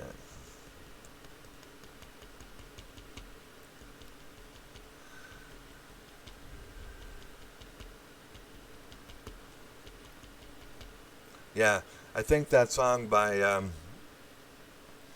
John. Oh God. Rocky Mountain Home. Who that? John Denver. Yeah, the Rocky Mountain Home. Yeah, they'll be following the Rockies up north, trying to get through British Columbia to get to through Yukon to Alaska. That's a long way to go. Better take a boat. It'd be easier to take a boat. Them Rockies got a little bit spiky going through British Columbia and then Yukon. A little bit spiky up the top there. Yeah. So we need to continue to welcome the American neighbors from the south when the shooting starts and whatnot. Hopefully there'll be a bug out plan and ways to cross that border. It's a pretty porous border, and there's lots of places to cross where no one will see you. So, not that you want to do that. You want to be lawful at all possible points. But yeah, it's a big, long border. Although now with drones, it's hard to tell, right? It's hard to tell. But, yeah, let the Yanks stay home. Oh, that's most unwelcoming whiskey. My God. I can't do that. You see, half my family are Yanks. Yeah, maybe not half, but a lot. And, anyway,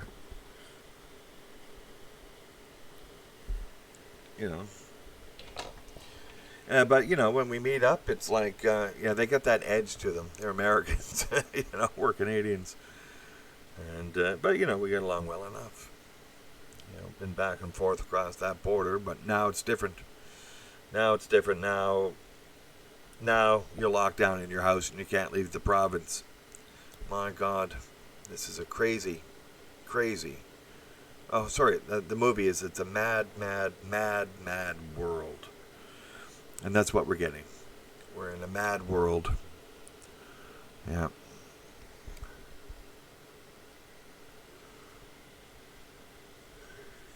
Yeah, I'm sorry. I'm going to disagree, Whiskey. There's more than enough resources to go around, perhaps for everyone in the world times 3. Yeah. We haven't even scratched the surface. Haven't even scratched it. So, yeah. In fact, Canada might do good with, 3 or 4 billion people. I think it'd be fine. Yeah. And, good management, of course. You have to have good management. But, yeah, might be great. Yeah. The W? The W?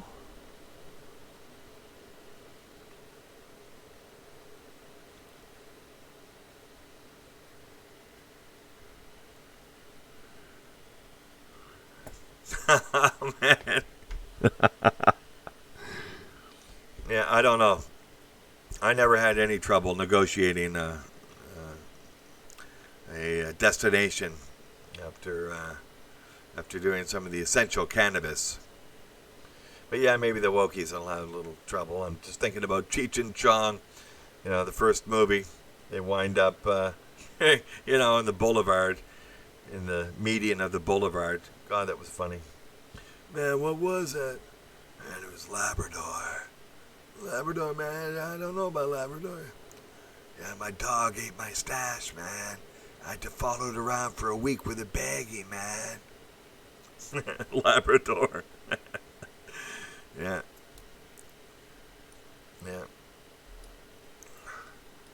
But, and now in Canada, you don't have to follow your fucking dog around. You can feed your dog cannabis. Who the hell cares? Oh, yeah, maybe the SPCA or something cares. I don't know. Anyway. Fuck them. I don't know. So anyway, yes. Oh, the big W. See, I forget the movie. It's been such a long time. Yeah. Okay. I don't know the W exclamation mark, but yeah. Well, see, that's what it is now. It's the whole point of it now is a rage bait click. You know, the whole economy now runs on a rage bait click, at least as far as the social media go. So, yeah. Apparently, you know, when I was young, all the taxi drivers in New York were stoned on hash. Yeah. And apparently also a lot of that hash came in from Nova Scotia. Yeah. And later on, I found out people who used to transship it, come into Nova Scotia, and then ship it down. Yeah. Oh, Whiskey, you're a tough man. You're a tough man. You Americans better watch out.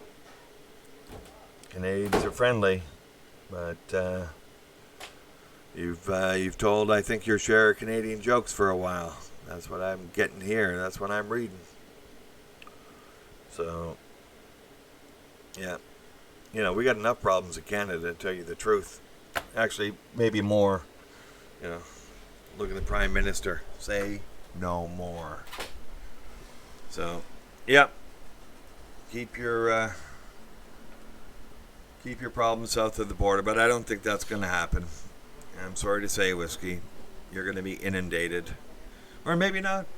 Maybe people will go to the States now that it's getting better. I think it's getting better. You know, the scenery's like more exciting, and the people are less rude. Okay, yeah.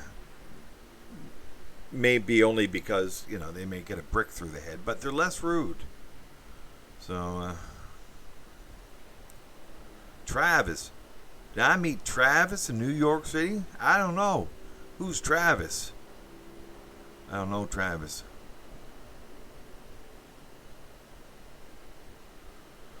Nobody will eat my dogs. I suppose you don't mean hot dogs here. Yeah. Yep.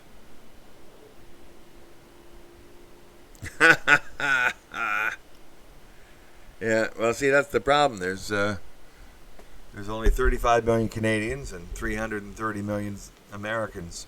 Yeah. And you know, swamped is a word we can be. It was nice to get the Vietnam draft dodgers, because, you know, Vietnam was a fucking debacle. You know, that was part of it. That was part of the disposability of men. You know, why were they fighting there? The Real War. I read the book by Richard Nixon.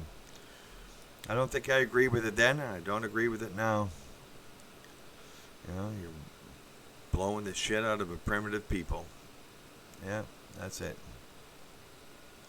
Oh yeah, now we're talking, Bayman. Those coca chewing taxi drivers. Yeah, I like that.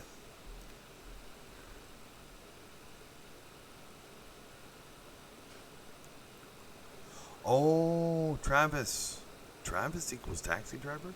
You mean the movie Travis? I never heard that. Yeah, no, I took taxis in NYC. Lots of them. You know, took the subway lots of times. Yeah, I had a moment taking a train into New York City. I remember taking a train in once from upstate New York. And we took the train down, took the train down. And, it was beautiful going through upstate New York. It's a beautiful place. It was a beautiful springtime. And I could just see why it's so much nicer than where I'm from. You know, you can tell that it's just beautiful land. Beautiful. And at the time, when I went down for a little vacation, I was reading Atlas Shrugged. So here I was on a train, taking the train into New York City, reading Atlas Shrugged on the train. It was one of those magical moments. So,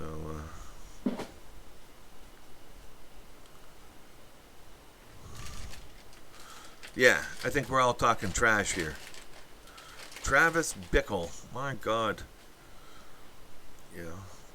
I don't remember. My God, you guys are great with names.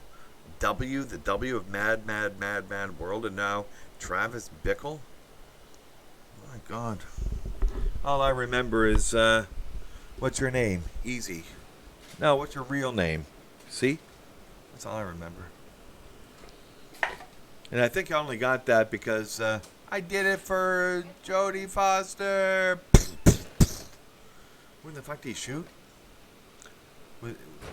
Was that John Lennon or Ronald Reagan? I forget. Anyway, so I went back and watched the movie.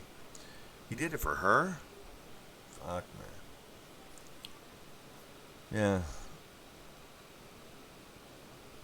Yeah.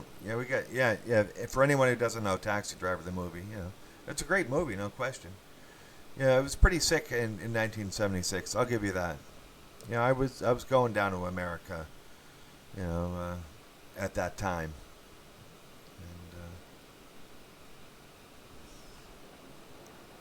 And, it was pretty, it somehow got better in some ways, but ultimately, it got sicker. The whole thing got sick. I would go back to 1976 with all the fucking trouble compared to, the last 20 years. I'm sure a lot of people would. I mean, it's sick.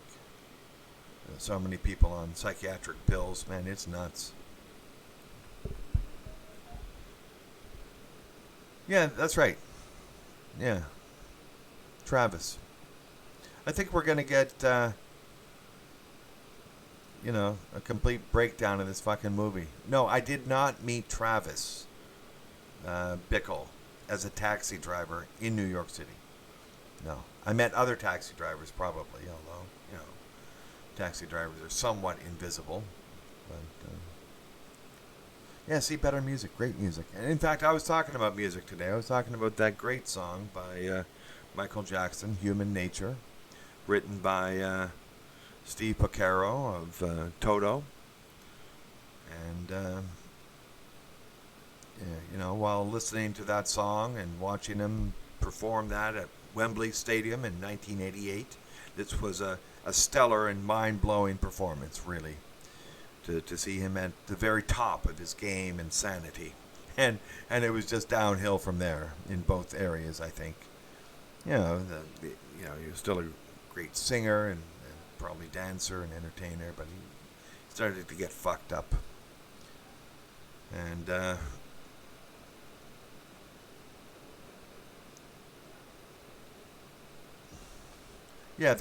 guy shot it, and Reagan. It was Reagan, was it? And he said, I did it for Jodie Foster. And he did it for Jodie Foster in that movie, because of that movie. I thought it was. But maybe it was me conflating things. But yeah. So I'd like to go back to 1988. There's a whole series of great music in the 80s. In fact, two songs I ran across recently were Invisible Sun and Spirits in the Material World. I think Invisible Sun is off of Synchronicity. And, we talked about Murder by Numbers, and now we're getting to Invisible Sun. This is the esoteric aspect of what may be influencing what's going on, because my God, none of it makes any sense. None of this makes sense. No one, I think, is supporting the police. You sort of have to support the police because of the looting. Like, why the fuck are you looting? But the looting is going on in Washington. $1 trillion was just looted from Americans last month. And given out helicopter money, but most of it going to rich people anyway. It was a huge, massive redistribution of wealth from poor people to rich people last month. Thievery on a magnitude that, $500 billion just went to rich people. Excuse me while I vomit.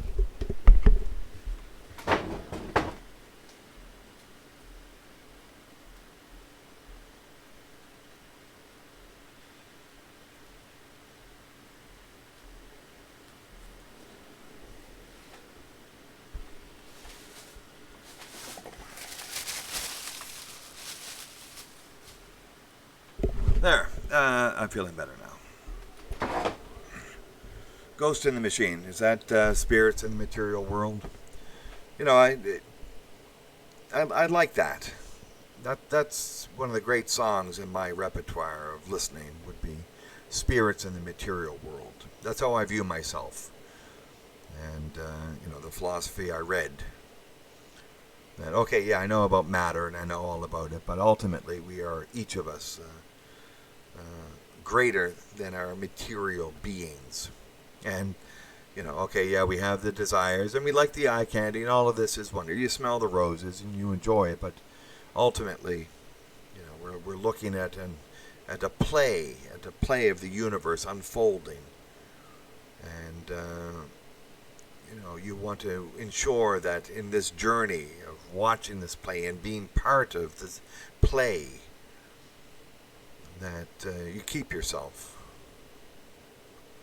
So you want to be the spirit in the material world.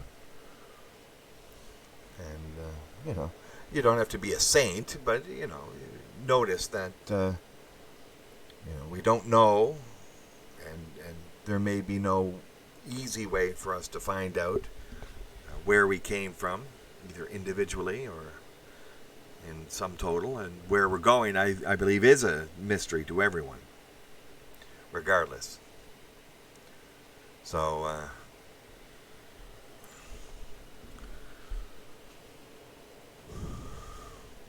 yeah, be a spirit in the material world, and in some way, Ghost in the Machine may be a code word for MGTOW Ghost Level 4. In this time of turmoil, the best thing to do is not to take risks for no value, to decide exactly which direction you want to go in. And if you associate with people who are thinking that it's better to steal a pair of Nike shoes or a television set to get back, well, you're ultimately asking for law of the jungle, and somebody may just pull out a gun and say, "Gotcha!" And the last thing you hear is, well, silence. Because you're not going to hear anything, are you? You don't hear the gunshot, do you? I don't know. We'll have to ask a dead person. Hey, did you hear the gunshot before you died? It's like you don't get an answer. It's like fucking rude or something. So I guess they're not a spirit in the material world. They're a spirit in the spirit world. Yeah, that's it. Yeah. So, anyway. Da-da-da-da. Okay. Da-do-do-do.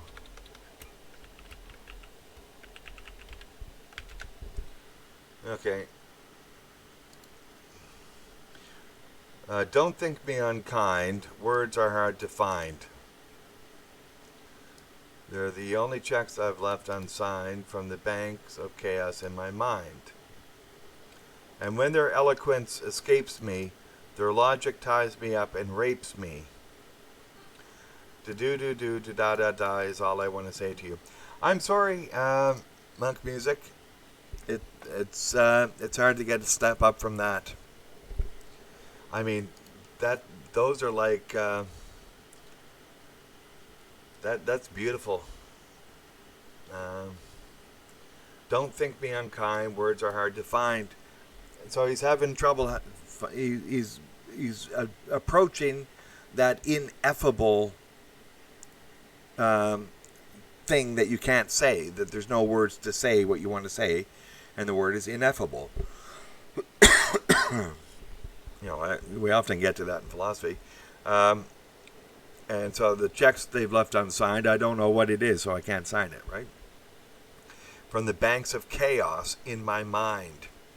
And so, the mind is bobbing this way and that in an ocean, trying to get direction. And sometimes you just can't get the direction or the word. And when the eloquence escapes me, and so I just can't put words to it. And the logic of what I'm trying to say, that escapes me. When all of that happens and I don't know what to do, I'm just going to go, da-do-do-do, da-da-da-da, is all I want to say to you. Yeah.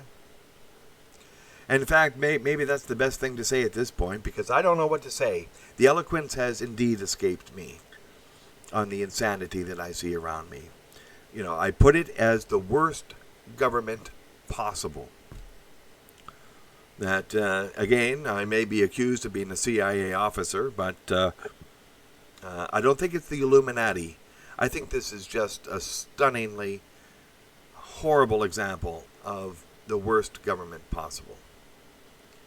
And, even if somehow it manages to pull up and they do wash off the stains on those 140 cities and the rage bait is actually ended and the fear bait is ended and there is a catharsis, well, maybe that'll be worth it, I guess. Maybe that'll be worth it. But the way it looks now, it doesn't look like that's going to happen. It looks like tyranny. But so anyway, the eloquence escapes me, and the logic ties me up and rapes me, and I'm a victim of these ideas that I cannot put words to. And all I got to say is, do-do-do-do. No, my God, that's great. That's great. That's great. Ghost in the Machine. Which album was Do-Do-Do on? I think it was that one. So it's nice to get that. And it's a parody of that. You don't have words, so you use letters. I think, once in a while, the best comment to make is... I've done that a couple of times, really. Yeah, that... The only thing I can say to that is, it's the government of Karens. Not all of them are female. That's it. And what do you say to this? This is just like stupidity. Major stupidity. Yeah. See? Yeah. John Hinckley Jr. Yeah, he's the guy. He had the obsession with Jodie Foster. And then shot the president, right? Who in the hell is the guy who shot Lenin? I get those two guys mixed up. They were both sort of damaged. Oh, Zenyatta Mandata. Yeah. Well, I'm a fan of Sting. Somebody else mentioned that yesterday. So, and again, spirits in the material world. I think we would do well to think of ourselves as that. I think men have the ability to see that something greater is going on. That every time we try to reduce things to an understanding, it becomes very difficult. And it's this process of understanding who we are and how we are, that this is a great thing to do. Maybe after a beer, maybe after a spliff, whatever. But it's a great thing to do. It's a great thing to do in art. It's a great thing to do, in cartoons or whatever. And I think the Police were one of those bands that could, do it. They could make fun. They could have a party. And they could take you down a philosophic journey, a metaphysical journey at the same time sometimes. So, same album anyway, Yeah.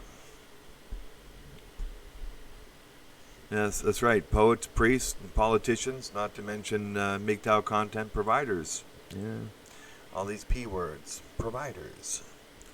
So, and people are jamming this transmission. Google is evil. YouTube is evil. Let's not forget that. These people are attempting to close down. They're attempting to close down, free speech. And I was thinking today when I went up, I was thinking, oh well, it's working pretty good today, but this might be the last time. So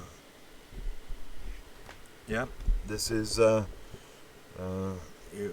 troubled times. If something goes bad, okay, maybe we can get up again, maybe we can't.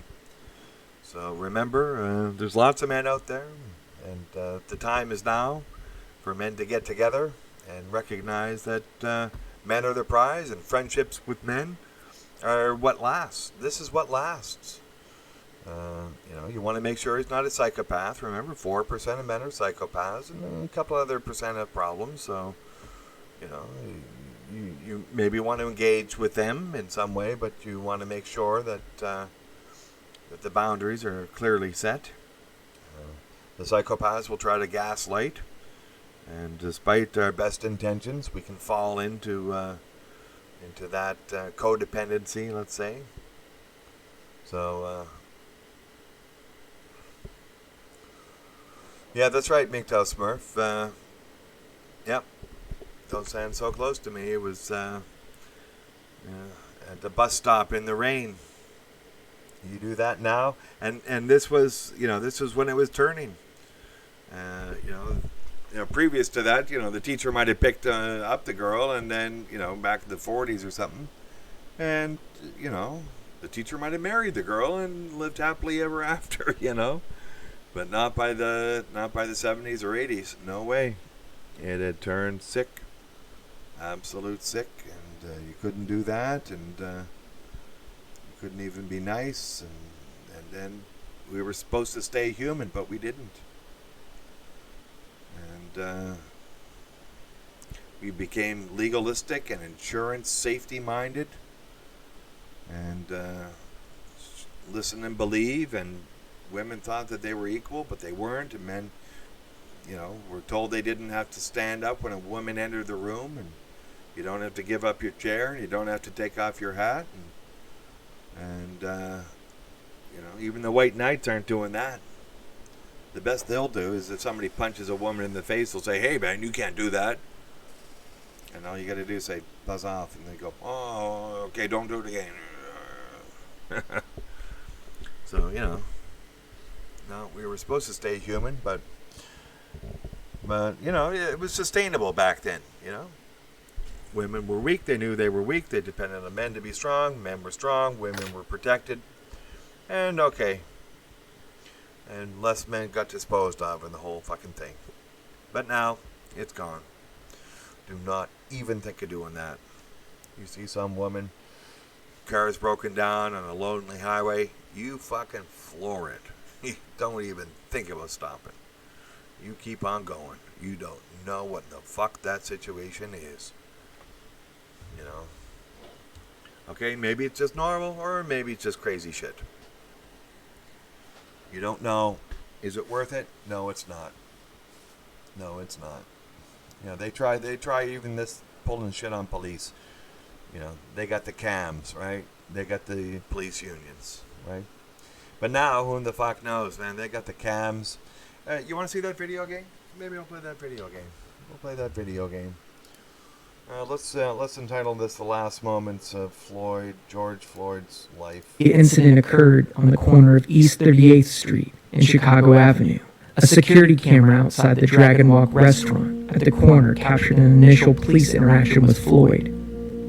The footage obtained by the Post begins at 7:50 p.m. The camera didn't capture the audio of the encounter. The timestamp on the video is 24 minutes ahead of current time, according to the owner of the Powering restaurant, on, Rashad mic off. West. On the corner, facing Chicago Avenue, is the Cup Foods convenience store. According to Jamar B. Nelson, a spokesman for the owner of Cup Foods, two men, including Floyd, used counterfeit currency to purchase items. The employees noticed the men were still outside of the shop, inside a blue Mercedes SUV, and went to speak with them. Floyd is in the driver's seat. While they're outside of the shop, at 8:01 p.m., the police are called for a report of a forgery, according to the department. Officers from the Minneapolis Police Department arrive at Cup Foods. Two officers walk into the store, and a minute later, leave and cross the street to the blue SUV. An officer goes to the door. Behind the SUV, in a Ford Mercury, a bystander at 8:10 p.m. started filming the exchange between Floyd and the officer. The view is partially obscured, but shows the moments before Floyd is handcuffed. What appears to be a brief struggle occurs before Floyd exits the car. Floyd is handcuffed. Only part of the conversation between Floyd and the officers is captured in the footage. A minute later, an officer seats the handcuffed Floyd against a wall. and a minute after that, stands Floyd up on his feet. The Minneapolis officers then walk Floyd across the street to the sidewalk in front of Cup Foods. In the view from the camera at the restaurant, Floyd appears to be placed against the police car outside the store and falls. Officers pick him back up and put him back against the police car door. Body cam video released by the Minneapolis Park Police begins at 8:14 p.m. when a parks officer responding to a request for assistance from Minneapolis police parks his vehicle in front of Cup Foods. A police officer with a handcuffed Floyd asks him to guard the vehicle across the street. At 8:15 p.m., some interaction on the driver's side of the cruiser occurs between the police and Floyd before Floyd can be seen on the ground. The vantage point does not have a clear view of the sequence of events. However, a second later, Floyd's head appears above the police car before he moves out of the frame. At 8:17 p.m., a third squad car arrives. Two officers exit the vehicle. Bystanders identify them by their name and badge numbers as Officer Tho Tao and Derek Chauvin. Their identities were later confirmed by the police department. Thao and Chauvin walked over to the other officers already outside the store with Floyd. At 8:18 p.m., there appears to be a struggle on the passenger side of the vehicle that lasts for at least a minute. At this vantage point, we cannot see who was involved. A criminal complaint later filed against one of the officers alleges Floyd refused to enter the car, even after officers moved him from the driver's side to the passenger side. Movement stopped around 8:20 p.m. This video was filmed around the same time, near the Speedway gas station across the street from Cup Foods. The video appears to show one officer kneeling on Floyd's neck, while two other officers crouch nearby. At 8:20 p.m., bystander Darnella Frazier, who is standing near the entrance of Cup Foods, begins to film. In Frazier's video, we can see Floyd pinned face down by the knee of the officer, later confirmed by the department as Chauvin.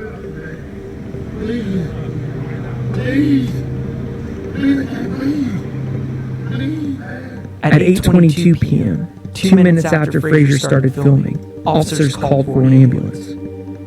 The dispatcher called for an ambulance to the location citing a code 2. Call 2, Minneapolis, Cup Foods, 3759 Chicago Avenue, code 2 for medical. 12 Pappy, code 2. At 8:23 p.m., the urgency of the response was escalated, according to EMS recordings. 4 we're going to go 3. Floyd remained pinned on the ground. At 8:25 p.m., nearly 5 minutes after Frazier started filming, onlookers confronted the officers about Floyd's condition after it appeared he was not conscious.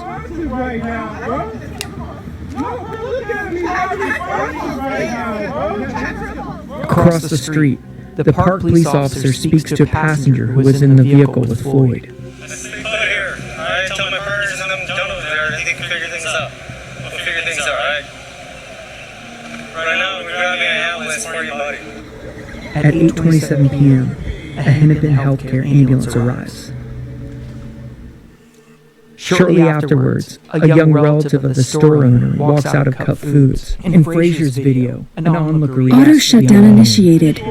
He's not. I see that, bro. I'm trying to help y'all out, bro. You don't need to help me out, bro. I know your parents. I know everybody that owns the store. You don't need to help me out. Auto shutdown canceled. Right now. The young man tries to intervene and stop the police, but is pushed by Officer Tao. Officer Chauvin lifts his knee from Floyd's neck around 8:28 p.m. after 8 minutes and 46 seconds, according to a criminal complaint filed against the officer. Floyd was placed on a stretcher around 8:29 p.m. At the same time, the fire department was called. 12 fire 3, please.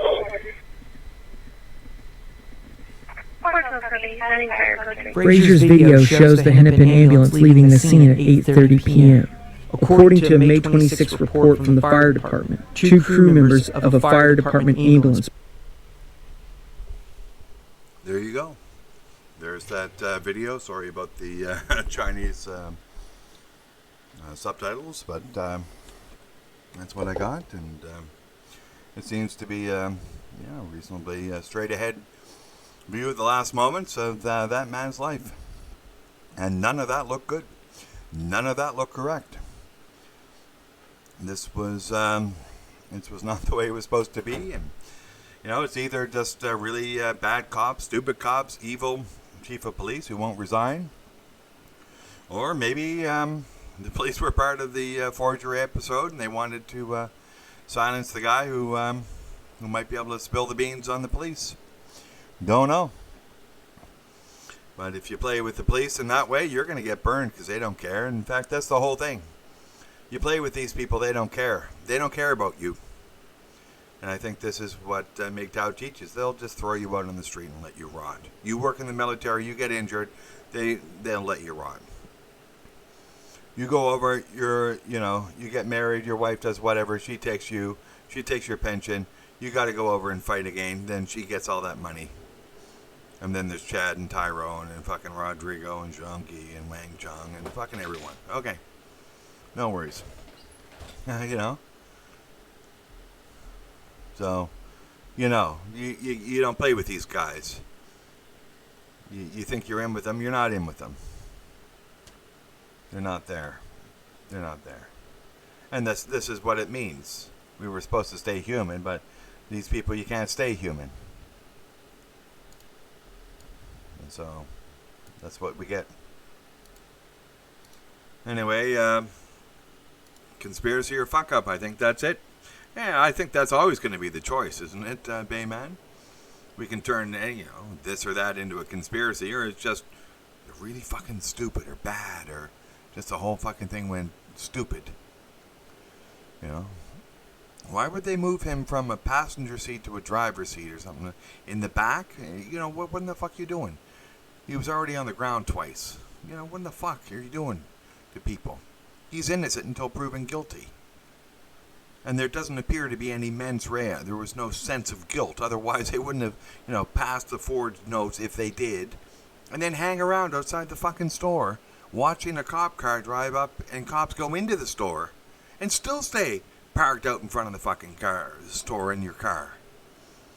None of this is making any sense at all to anyone. I don't think. Other than there's a video of a guy dying. The family says the guy's dead. Okay.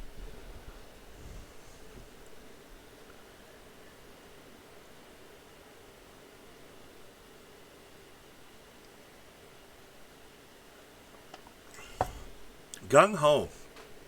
Is that like a Chinese word or something? Are you saying there's a fucking Chinese connection here, Whiskey? He was a fucking Chinese cop? Like works for the Chinese Secret Service or something? What the fuck are you saying with gung ho? That looks like a Chinese word.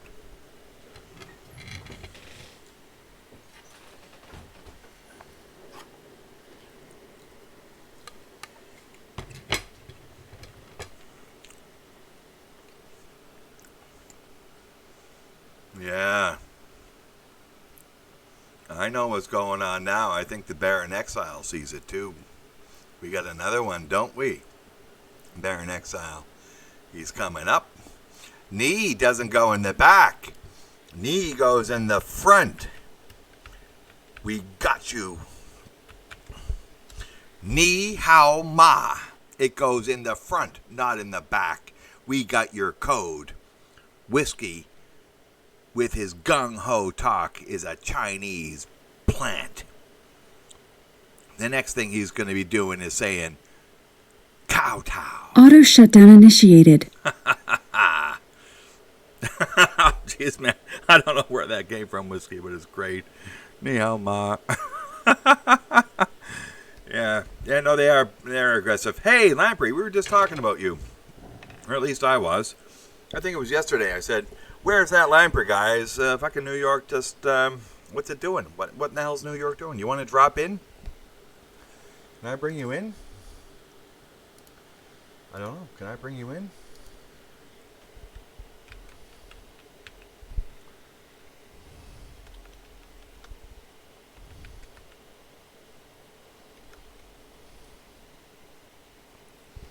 Huh. I think I can. You want to come in and have a chat here, Lamprey?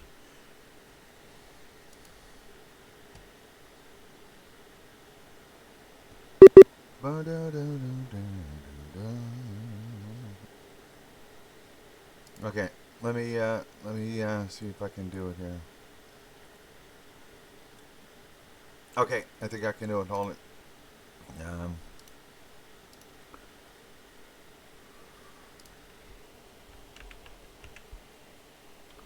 No, God.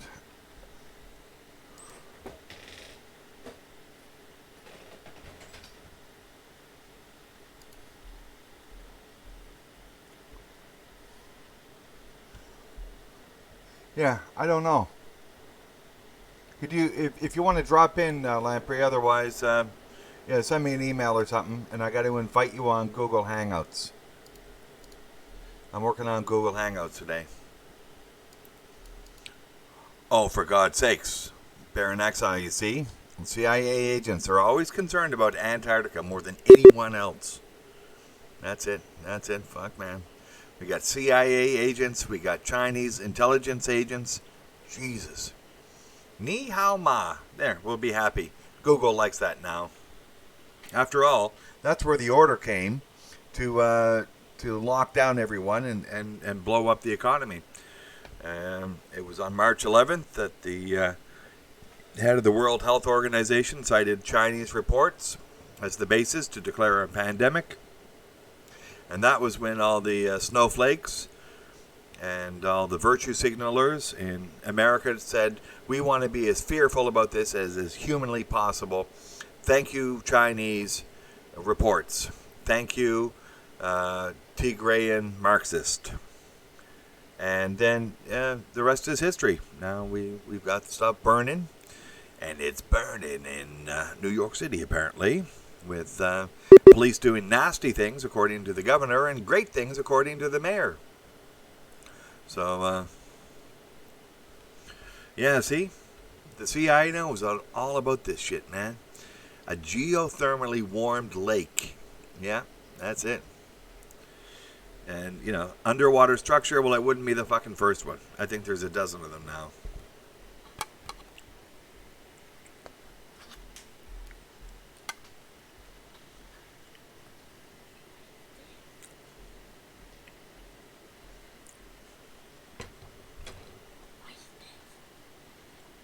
Hello, peace, love.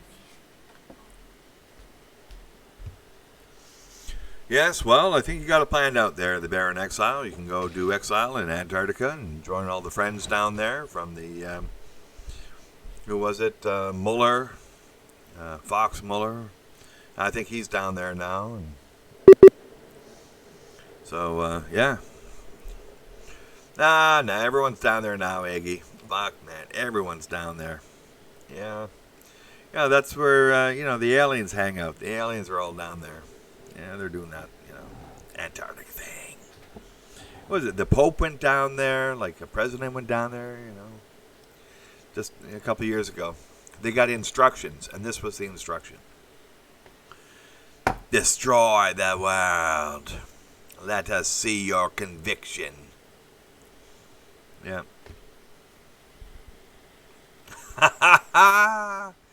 Nice one. Yeah, Whiskey's at the fucking border. You ain't getting past him. No effing way. Yeah, but, you know, the Canadians just sent that Huawei woman to America. Or will, about to send, something like that.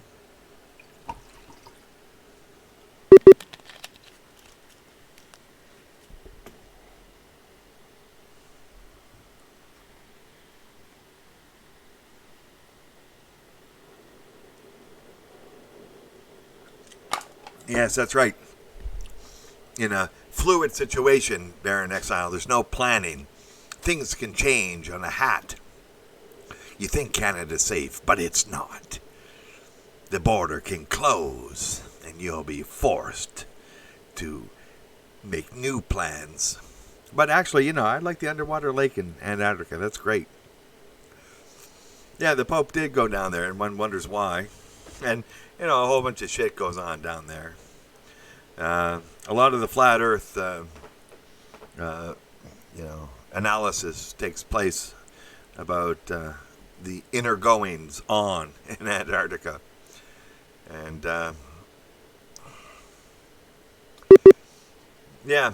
Well, the inner Earth thing. Yeah, but it's not the inner of the Earth. It's the inner of something else, but it's probably down there. Yeah. And there's, gateways or portals through the Dyson Sphere, and the Dyson Sphere attaches to Antarctica. So it's, it's not a full Dyson Sphere, but that's what it looks like. And the question is, and you get people really upset doing this. Why has no one in 400 years circumnavigated Antarctica in 27 and a half days, which would be at like 10 knots, which is not fast? You just think about that.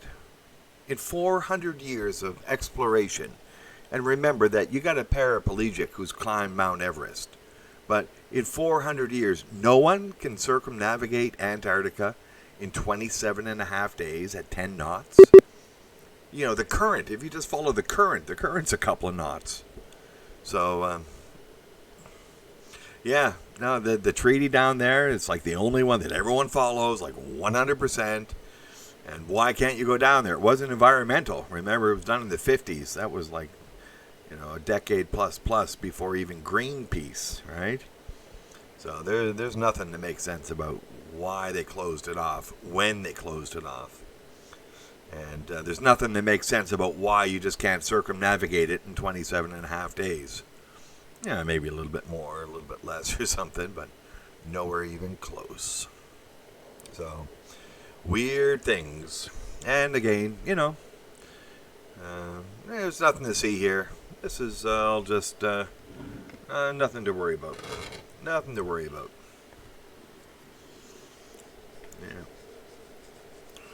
Yeah. Maybe there's a big hole there, but actually it's the dome. You see, the Dyson Sphere, the dome attaches there, and you can't get anywhere near that. So you can't fly across it, right? There's no fucking way you can fly across it. So anyway, it's all covered in snow and ice. Who the fuck cares?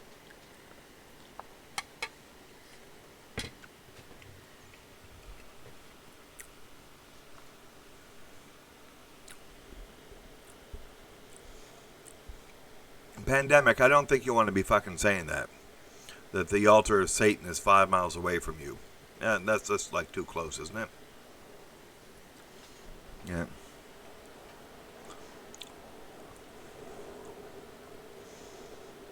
Oh yeah, at 80 degrees Fahrenheit, that's pretty comfortable for Antarctica. Oh my God, man.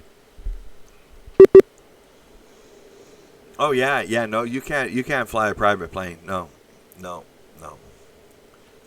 No, they do bad things to people. They try to get there by boat and then walk. No, they track them down and shoot them, or just take them back. Put them in jail, shit like that.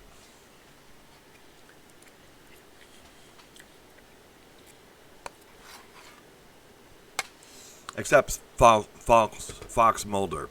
Fox Mulder from the X-Files. He can go down to Antarctica. Nobody minds.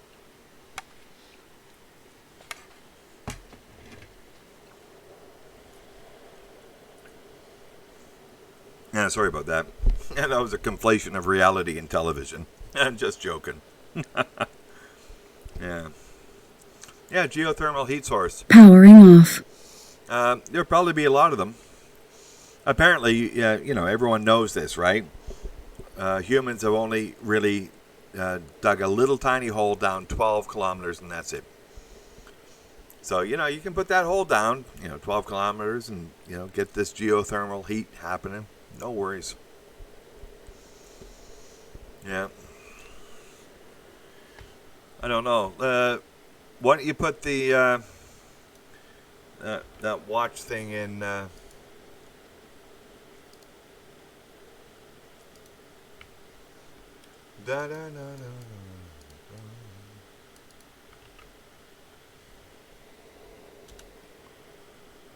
Maybe I got it here. So this was a sunrise. We get space. Is this the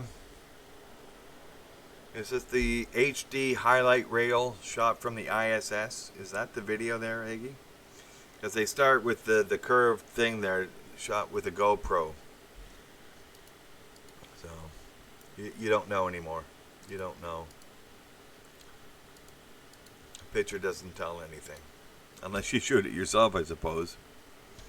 So, yeah, see, that's what, they don't want people to know certain things. I think that's part of the larger picture. They're closing things down. We're getting too close to knowledge. We know about Antarctica. We know the moon landing was fake. So, it's all coming to an end. Enjoy it while you can.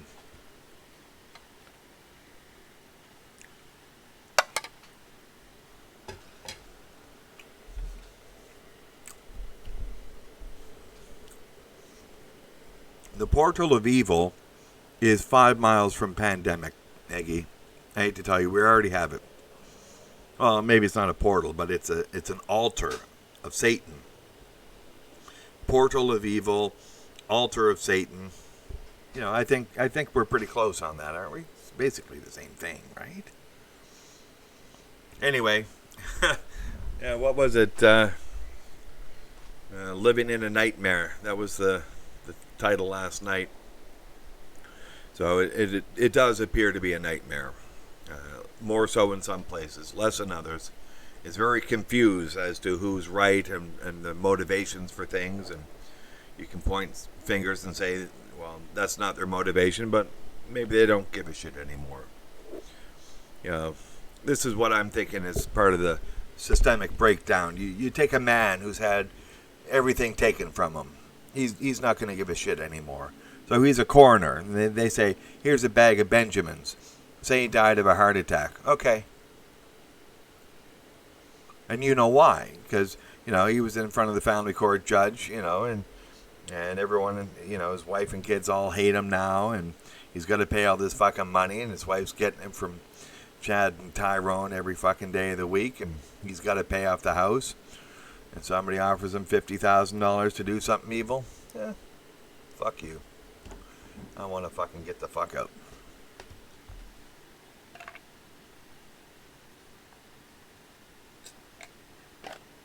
You know that. We know that.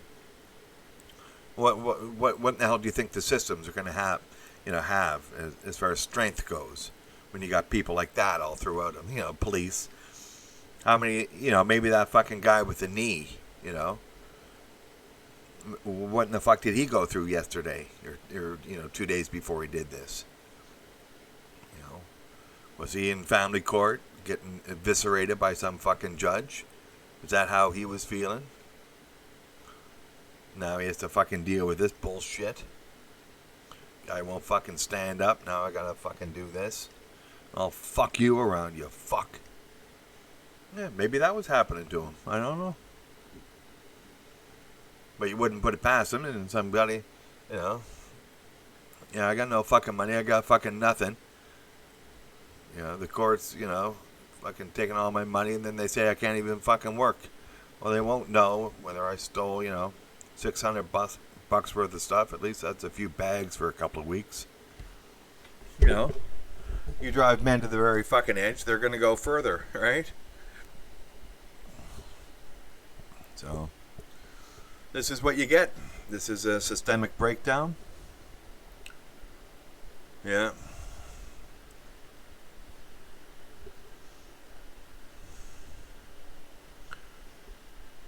I'm not sure who the we is, but we can understand how people just don't give a shit anymore. The people riding don't give a shit, a lot of them. Or maybe they're the Antifa or the SJW types thinking that they want to change the world, but some people just don't give a shit. And they don't give a shit for a reason why it's sensible. We know the judges are corrupt. We know the police are corrupt. We know that the laws are highly, horrible. So, but at least I think, we know that men have had a hard go of it. Some men a lot harder than others, and some men haven't. And some young men are lucky. They don't have to go through this. So, and there's solid men out there who after a horrible situation can recognize it's a fucking situation. And some men don't get it till too late, and something snaps, something breaks, something's dead inside. Okay. They're just making it through the day. Somebody offers them $2,000 to fuck somebody around. Okay. No, they're not psychopathic, and they just don't care. They don't care. They're dead. Yeah. They get to get drunk. Okay.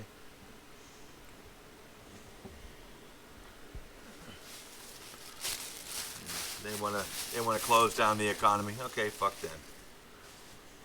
Look, people are out fucking taking shit. I'll take shit.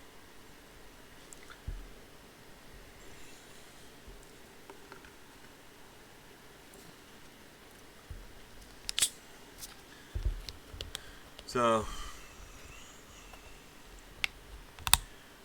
MGTOW doesn't like that. You shouldn't be doing that. You're human, and you're a spirit in the material world. Okay, you've been beaten down. You're a casualty. Okay. You asked for some of it, but get up, move on, and in the future, don't throw men under the bus. Okay?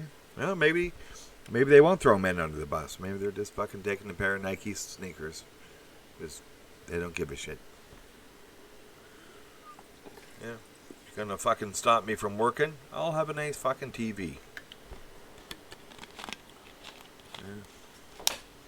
I just got out of fucking jail. Somebody put me in there for marijuana. It's no longer against the law. Those fucks. I spent 5 years in there for a law that's not even a fucking law anymore.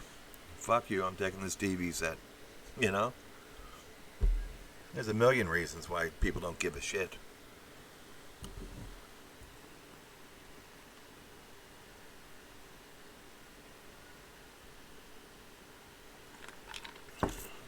And sorry, having a drink here. So, I hope this dislocation and confusion doesn't make it to every place where everyone's living. Apparently, it's at 140 places. There's a threat of bringing in the military. If the military comes in tomorrow, well, I'll come up again.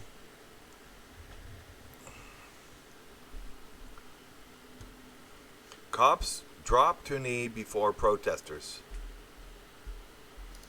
Oh, well, what in the fuck is that? What in the hell is that? I don't know what that is. I think you knew about that. I just looked at that, MM. Yeah, well, maybe they should fucking drop that chief of police from Minneapolis for lying to fucking people and telling a guy who's handcuffed and unconscious that he's resisting arrest. Yeah. Fayetteville. Okay then. Well, they're showing their support for the civil rights protesters. Well, go to fucking Minneapolis and arrest the fucking chief of police. Go there and do that.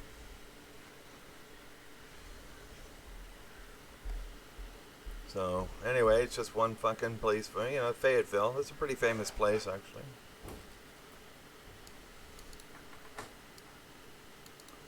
Yeah. That, I think the mayor of Minneapolis should resign. The chief of police should resign. These people are assholes. What in the fuck are they doing running a place like that? He's handcuffed and unconscious, and you say he's resisting arrest. No. People aren't fucking idiots. So, you want a fucking knee? You want a fucking... guys who don't give a shit anymore to have an excuse to take a TV set? Well, you got it. Fayetteville, maybe it's not that bad. I don't know. So, anyway.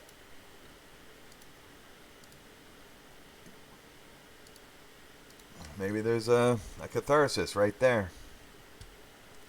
But, we're not seeing it everywhere. The cops haven't pulled back. They're still, they're still doing evil fucking things. Arresting people for, bullshit things like smoking marijuana. Jesus Christ. This is lawful activity in half the states, and people are arresting him in the other half. This is nuts. This is legal chaos in America. No wonder it's fucked up. Americans got to decide as a community, what's suitable to initiate violence and what's not. So.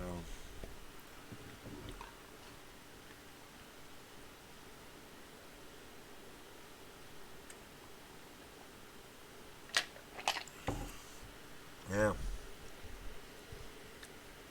Australian Prime Minister calls for investigation into attack on Australian news crew at White House. I can't believe I just read that. Yeah. Well, the fucking news crew was setting up a Barbie and they thought it was a fucking, rocket launcher, so of course they got fucking attacked. You shouldn't set up a Barbie in the middle of a fucking protest. Goddamn Australian news crews. I think there's a fucking party every day of the fucking week. Yeah. Good. Sorry about that. Maybe I can get it for you right now. Yep. Sorry, I should be thinking about that. Should have put it right in. Here's the link to the cops dropping to their knees, and I had to do my little rant because okay, I think it's great. I got no problem. I don't think any decent man, a cop or otherwise, is going to see that as anything but no. That's fucking wrong. Everything's wrong about it from the first time they rolled down the window. They did it wrong. There's no mens rea. They got to know that. They're cops. They're not that fucking stupid. He's sitting there in a car, so obviously he didn't know he passed the fucking money. So you get his ID, and you ask him where he got the bills, and then you fucking let him go, and that's the fucking end of it. And then if his name pops up again, then you got a vector. If it doesn't, well then leave fucking people alone. They don't know. Where'd you get the fucking bills? I got it from that store over there. Oh, okay. Thanks, man. That's it. So, they did it wrong. And the chief of police didn't resign after lying to people. The mayor, these people are fucked up. They're dishonorable. Maybe they're on the take. That seems like the most reasonable thing now. They're getting some backsheesh somewhere, and they willing to give it up. Yeah, no, my pleasure, Akinagi. Yeah. It's an interesting thing to see, and yeah. They want to do that. You better fucking back off and get yourself in order. There's transparency now. You can't be fucking lying to people. You lie one more fucking time, and now this coroner's coming out and saying crazy stuff. Yo, man, that's crazy talk. Whatever you fucking think it is, people see the fucking video, and they know why the fucking guy died. 8 minutes and 46 seconds. I'm dead. I don't have a fucking heart condition, but I would. 8 fucking minutes and 46 seconds later, I'd have a heart condition. It's called heart stopped. You're fucking preventing me from breathing.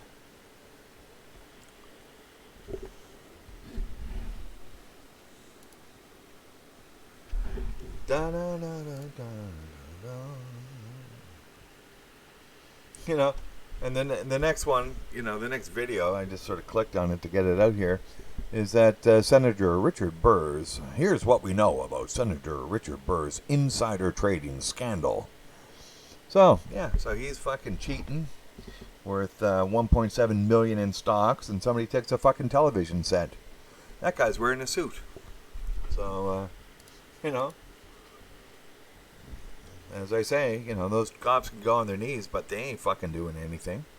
You got people, closing down businesses and telling people they can't go outside their fucking house. Going on your fucking knee isn't doing anything. You violated human dignity and the Constitution for so long. I don't think anyone wants to be American. They don't know what the fuck it means. Yeah.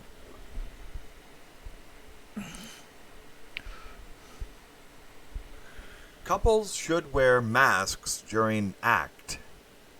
I wonder what ACT they mean. Holy shit, it's like they're talking in code. This is absolutely... that's disgusting. It's disgusting enough.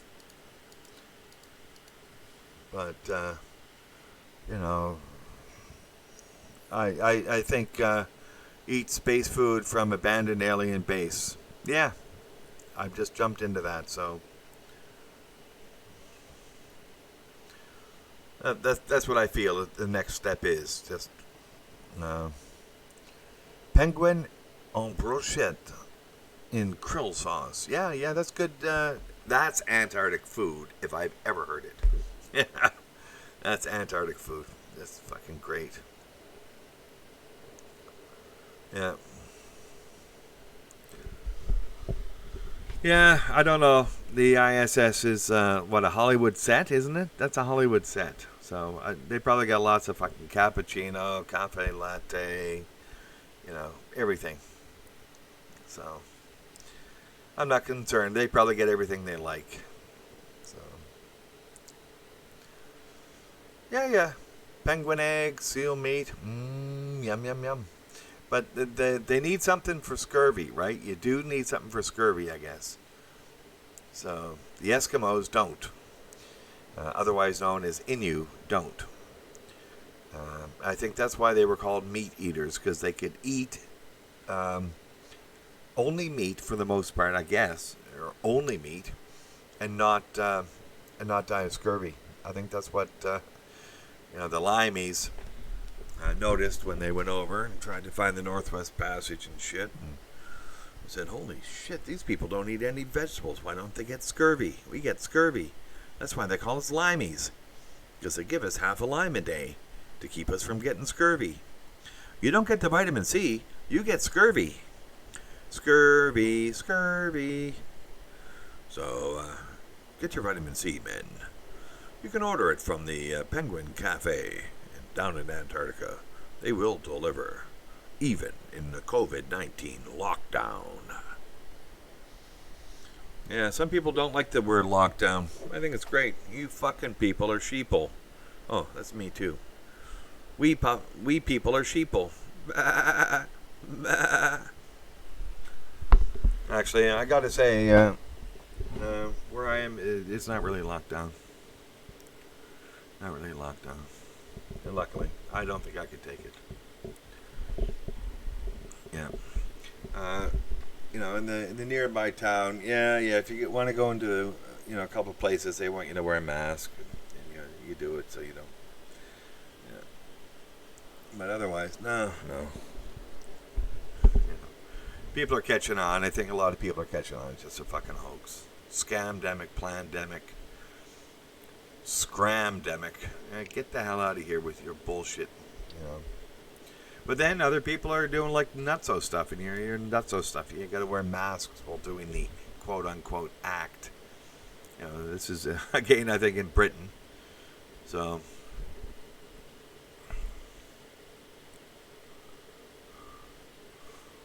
Yeah. No, there's got to be an edible green somewhere, right? So. Yeah, the Norwegians had whatever they had. In the summertime, you get some lichen and shit on rocks. I think there's enough vitamin C in that to survive. But what you do in the wintertime, I don't know. So.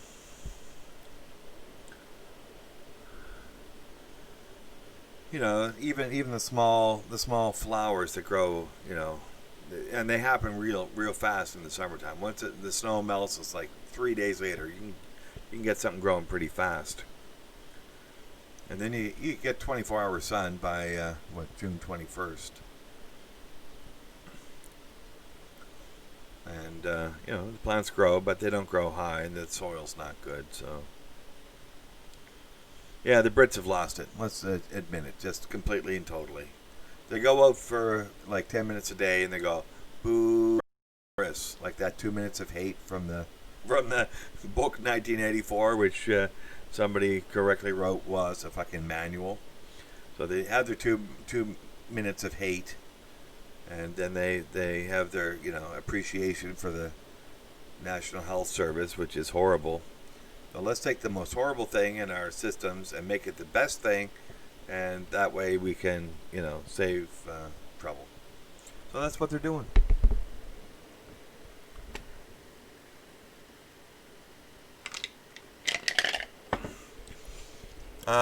Nice try, MGTOW Smurf. Now, I'm not going to say no. But aren't they animals? I thought sea cucumbers were animals. And I didn't think they had, like, vegetation shit. Is that... I thought it was an animal. Let me check. What the hell is a sea cucumber?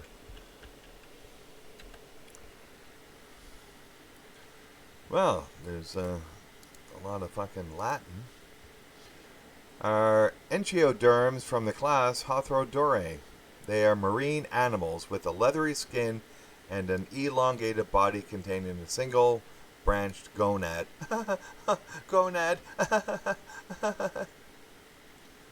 Yeah, it's an animal.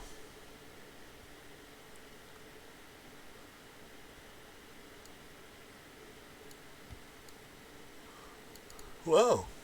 Many of these are gathered for human consumption. Yeah. Yeah, no, it's, okay, they may be named after their resemblance to the fruit of the cucumber plant, but no, it's an animal. Nice try, though. Yeah. But, they do have seaweed. Maybe seaweed has the vitamin C or something. Yeah, you can do seaweed. Yeah. Yeah. Yeah, demigod. What the hell are you talking about demigods for?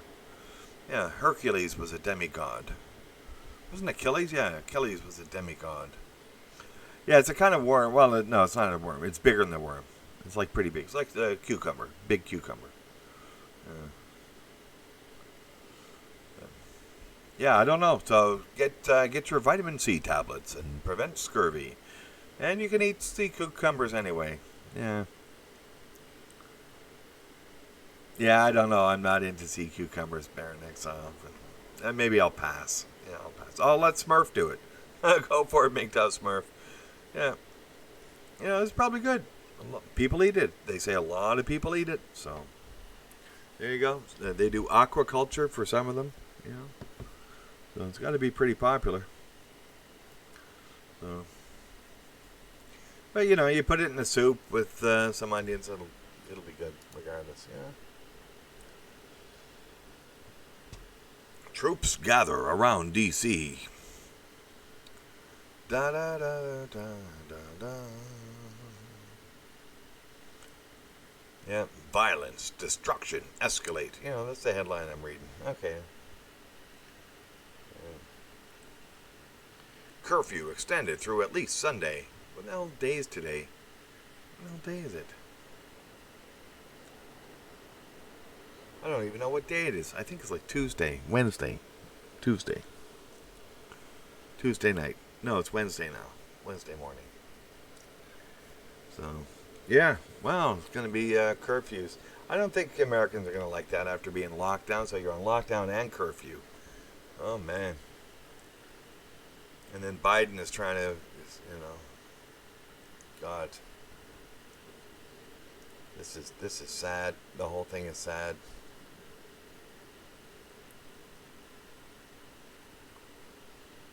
Yeah.